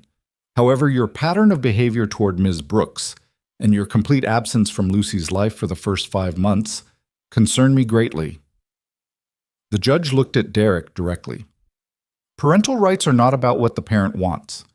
They're about what serves the child's best interest. And based on everything I've seen, Lucy's best interest is to remain in her mother's full custody. Bus. Elena made a small sound, something between a sob and a gasp. Mason watched her shoulders shake, watched Jennifer put a steadying hand on her arm. The restraining order remains in effect, the judge continued. Mr. Campbell, if you wish to pursue a relationship with your daughter in the future, I suggest you start by demonstrating consistent, appropriate behavior over a significant period of time. But for now, this appeal is denied. Ms. Brooks retains full custody. The gavel came down. Derek's face went red with rage. His mother started crying. His lawyer was already gathering papers, probably planning the next appeal. But Elena just sat there, tears streaming down her face, and for the first time in months, she looked like she could actually breathe. Outside the courthouse, Jennifer gave final instructions about keeping documentation, staying vigilant, not letting her guard down just because they'd won this round. Elena nodded along, clearly not processing half of it, still in shock. Sophie threw her arms around Elena's waist the moment they were clear of the building. "You won," Sophie announced. "Lucy gets to stay." "Yeah, baby," Elena managed, voice thick with tears. "Lucy gets to stay." Mason caught Jennifer's eye. She nodded once, good job, and headed to her car. Mason guided Elena and Sophie toward his own vehicle. Let Sophie chatter excitedly while Elena cried silent tears of relief. They drove home in relative quiet, Sophie finally running out of words, Elena staring out the window like she couldn't quite believe what had just happened. When they pulled into the driveway, Rosa was waiting on the porch with Lucy in her arms. Elena was out of the car before Mason had fully stopped, running up the steps, taking her daughter from Rosa and holding her so tight Lucy started to fuss. "We won," Elena said to Lucy, to Rosa, to anyone listening. "We won, baby girl. Nobody's taking you away. Nobody." Rosa wiped her own eyes, pulled Elena into a hug that included Lucy between them. Sophie joined in, wrapping her arms around all three of them. Mason stood back, watching this family that had somehow formed in his house, and felt something settle in his chest that had been unsettled for 3 years. Robert appeared in the doorway, leaning on his cane but standing stronger than he had a month ago. "Well," he called out, "we celebrating or not?" "We're celebrating," Mason confirmed. "About damn time. Rosa, break out the good wine. Sophie, help me set the table. Mason, stop standing there like a tourist and get inside." That night, they had an impromptu celebration dinner. Rosa made Elena's favorite soup.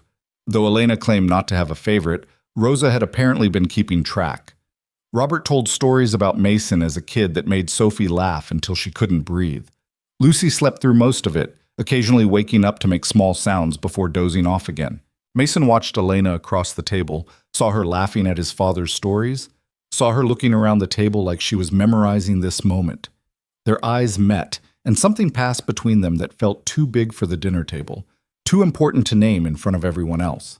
Later, after Sophie was in bed and Robert had retired to his room and Rosa had gone home for the night, Mason found Elena on the back terrace. She stood wrapped in a blanket, Lucy asleep in her arms, staring at the city lights stretched out below. "You should be sleeping," Mason said, stepping out into the cold. "I'm too wired. Every time I close my eyes, I see that judge's face. I keep waiting to wake up and find out it was all a dream." "It wasn't a dream. You won." "We won." Elena turned to face him.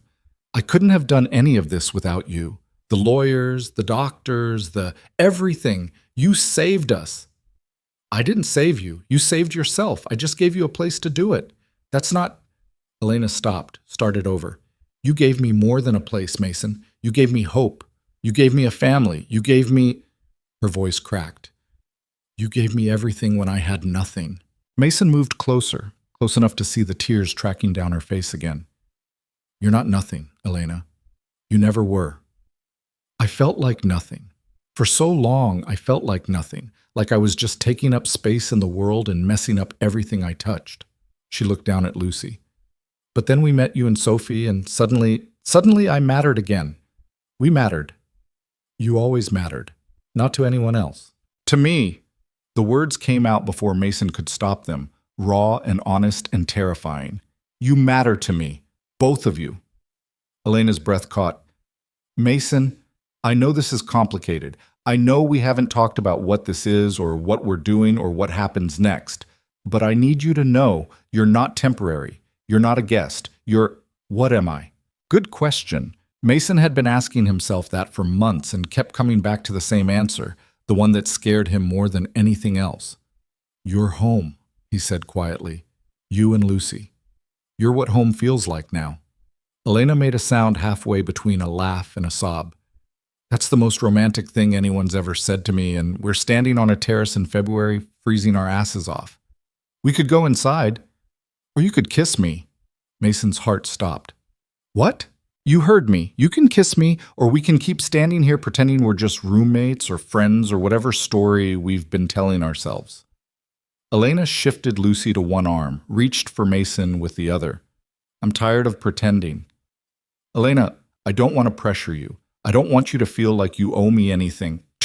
I don't feel pressured. I feel—" She stepped closer, close enough that Mason could see the exact shade of gold in her brown eyes.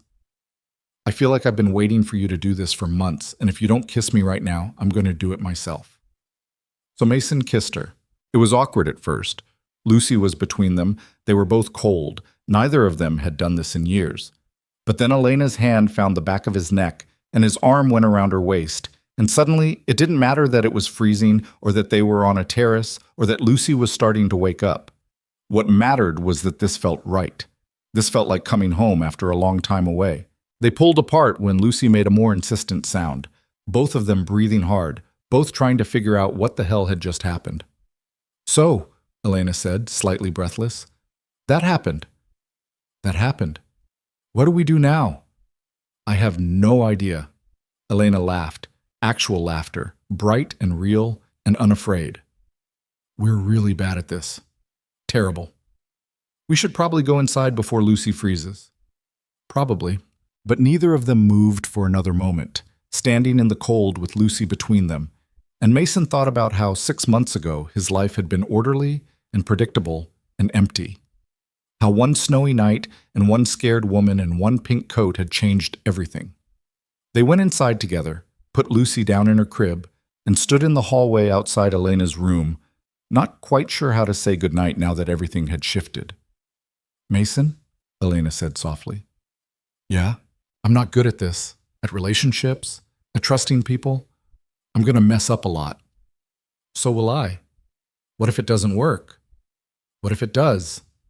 Elena smiled, the kind of smile that made her look younger, less haunted. "Okay, we'll try." "Yeah? Yeah. But we're taking it slow for Lucy, for Sophie, for just slow, okay?" "Slow works." "Good.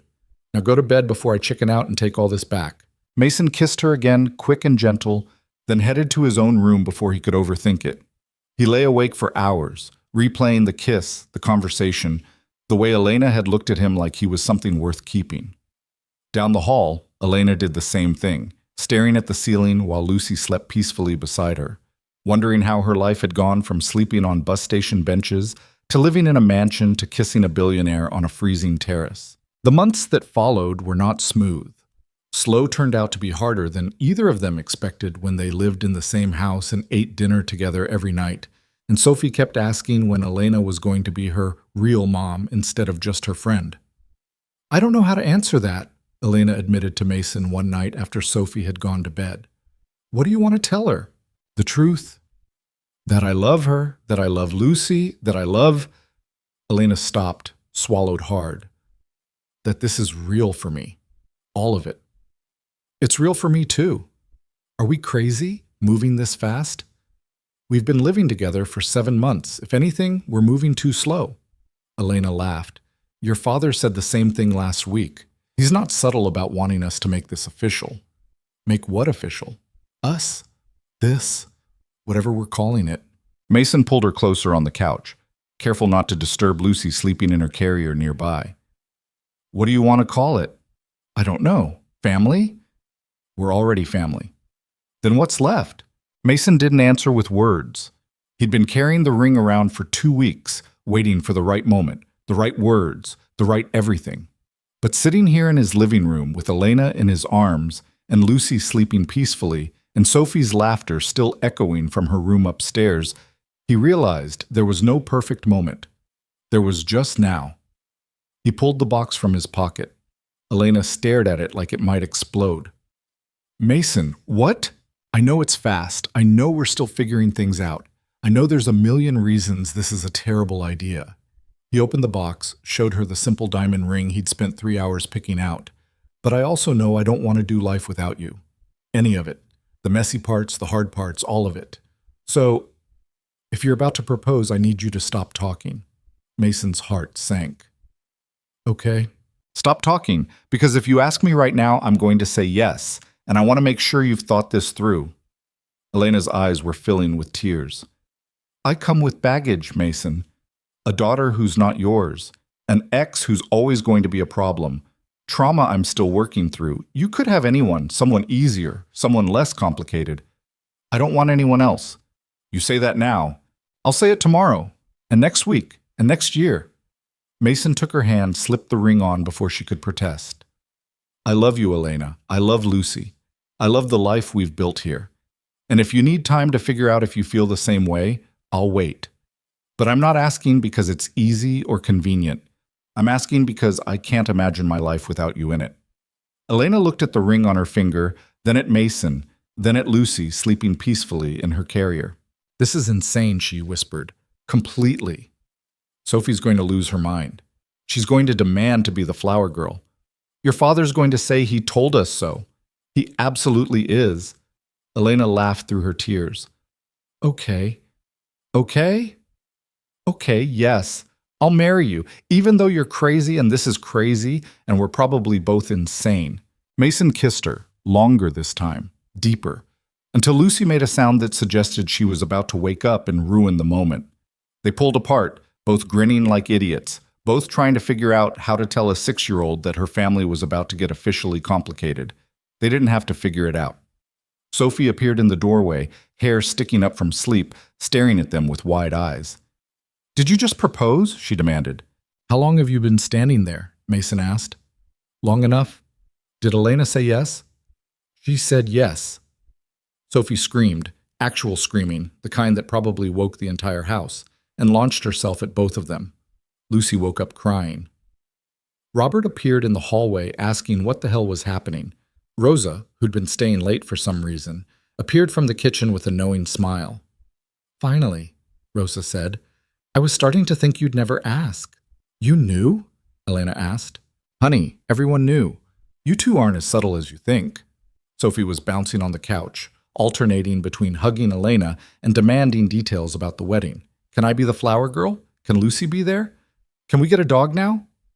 "Why would we get a dog?" Mason asked. "Because we're a real family now, and families have dogs." "That's not—" "Please, Dad. Please. A small one. I'll take care of it." Elena caught Mason's eye, both of them trying not to laugh at how quickly Sophie had turned a proposal into a campaign for a puppy. "We'll talk about it," Mason said, which was parent code for probably not, but I'm too happy to argue right now.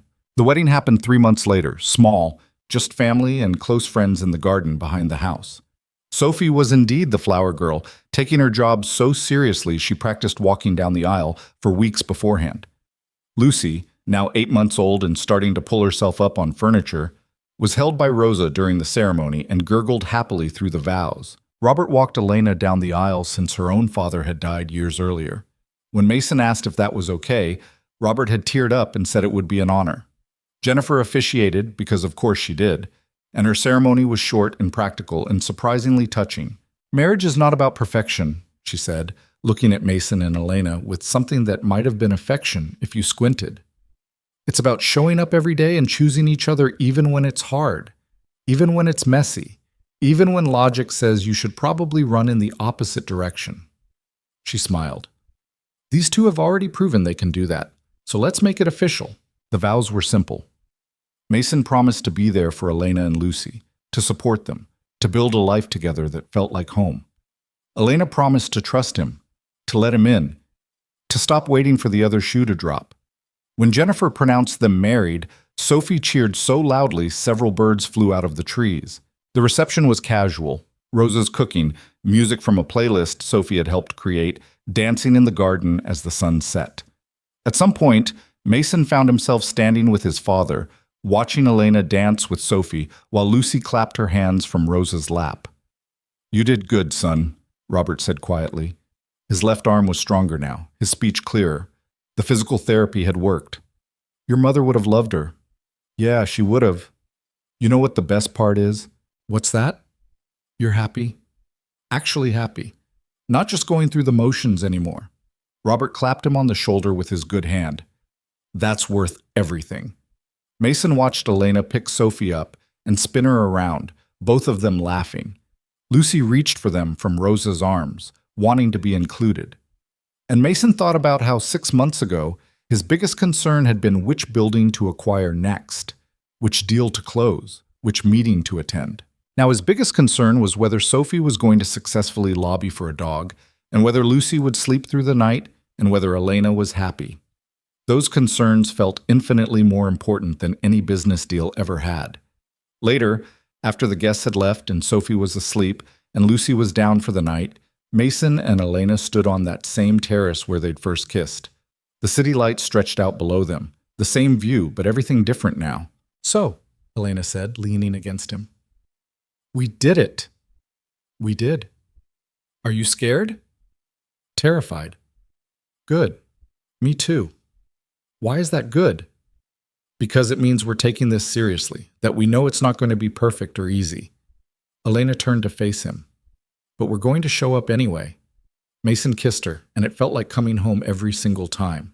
5 years later, Mason sat in the audience at Elena's nursing school graduation, Lucy on his lap and Sophie beside him. Robert was there too, his stroke now a distant memory, walking with just a slight limp and a cane he claimed was purely decorative.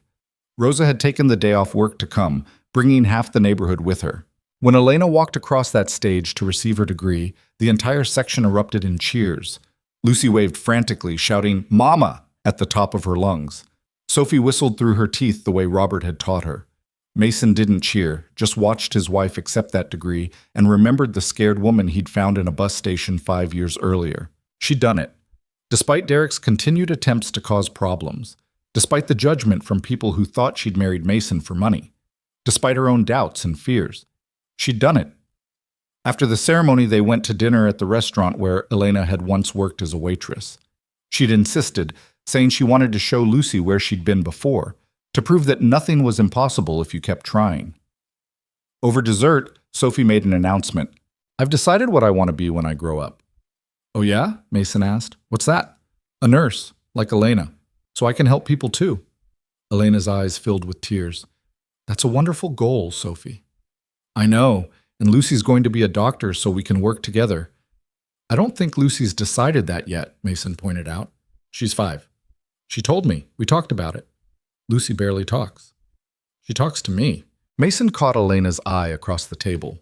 She was smiling, that full, genuine smile she'd developed over the years, the one that said she was happy and safe and home. Later, when they were back at the house and the kids were asleep and Robert had gone to his apartment, he'd moved out 2 years earlier, insisting he needed his independence back. Mason found Elena in their room, still wearing her graduation cap. "You forgot to take that off," he said. "I know, I wanted to wear it a little longer. Is that stupid?" "Not even a little bit." Elena sat on the edge of their bed, turning the tassel between her fingers. "I keep thinking about that night, in the bus station. What about it? What if you hadn't been there? What if Sophie hadn't noticed us? What if you just walked past like everyone else did?" "But I didn't." "I know. But what if you had? Where would Lucy and I be now?" Mason sat beside her, took her hand. "You would have found another way. You're the strongest person I know. You would have survived." "Maybe. But surviving isn't the same as living." Elena leaned against his shoulder.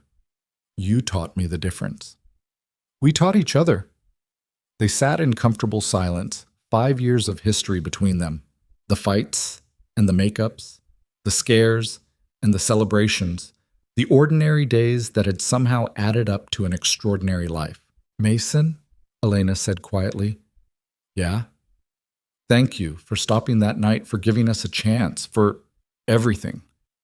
Thank you for trusting me, for staying, for building this with me. I love you. I love you too." Simple words, but they carried the weight of everything.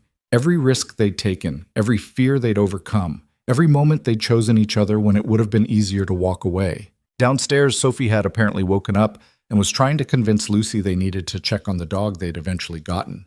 A small mutt from the shelter that Sophie had immediately named Hope. "Should we check on them?" Elena asked. "Probably." But neither of them moved, content to sit in their room a little longer, listening to their daughter's laughter drift up the stairs, and remembering that sometimes the best things in life started with a stranger freezing in a bus station and a 6-year-old who noticed. Sometimes family wasn't about blood or biology or perfect circumstances. Sometimes it was about showing up in the cold, offering your coat, and deciding that someone else's pain mattered as much as your own comfort. Sometimes it was about being brave enough to accept help when you needed it, even when every instinct screamed not to trust anyone. Sometimes it was about building something from nothing and watching it grow into everything. And sometimes, not always, not easily, but sometimes, love was exactly what it looked like in fairy tales, just with more lawyers and social workers and real-life complications. But that didn't make it less magical. If anything, it made it more so. Because anyone could love someone who was easy. It took something special to love someone who came with baggage and trauma and a baby in the middle of a snowstorm. It took showing up, day after day, year after year, through the hard parts and the scary parts, and the parts where you weren't sure if you were doing it right. Mason and Elena had shown up, and in the end, that made all the difference. In the living room, Sophie was reading Lucy a story about a princess and a dragon. Hope the dog was curled up between them, tail thumping against the couch. Through the window, snow was starting to fall again, the first snow of the season, 5 years after that first night. Mason stood at the top of the stairs, Elena beside him, watching their family below. "Ready?" Elena asked. "For what?" "Whatever comes next." Mason took her hand, squeezed it gently. "With you? Always." They walked downstairs together, joined their daughters and their ridiculous dog on the couch, and settled in for the kind of ordinary evening that made up a life. The kind of evening Mason had thought he'd lost forever when Anna died. The kind Elena had thought she'd never deserve. But here they were anyway, battered and imperfect and beautifully, impossibly real. Outside, the snow kept falling, covering the city in white silence. And inside, a family that shouldn't have existed kept existing anyway, kept loving anyway, kept proving that sometimes the best stories were the ones nobody saw coming, including the people living them.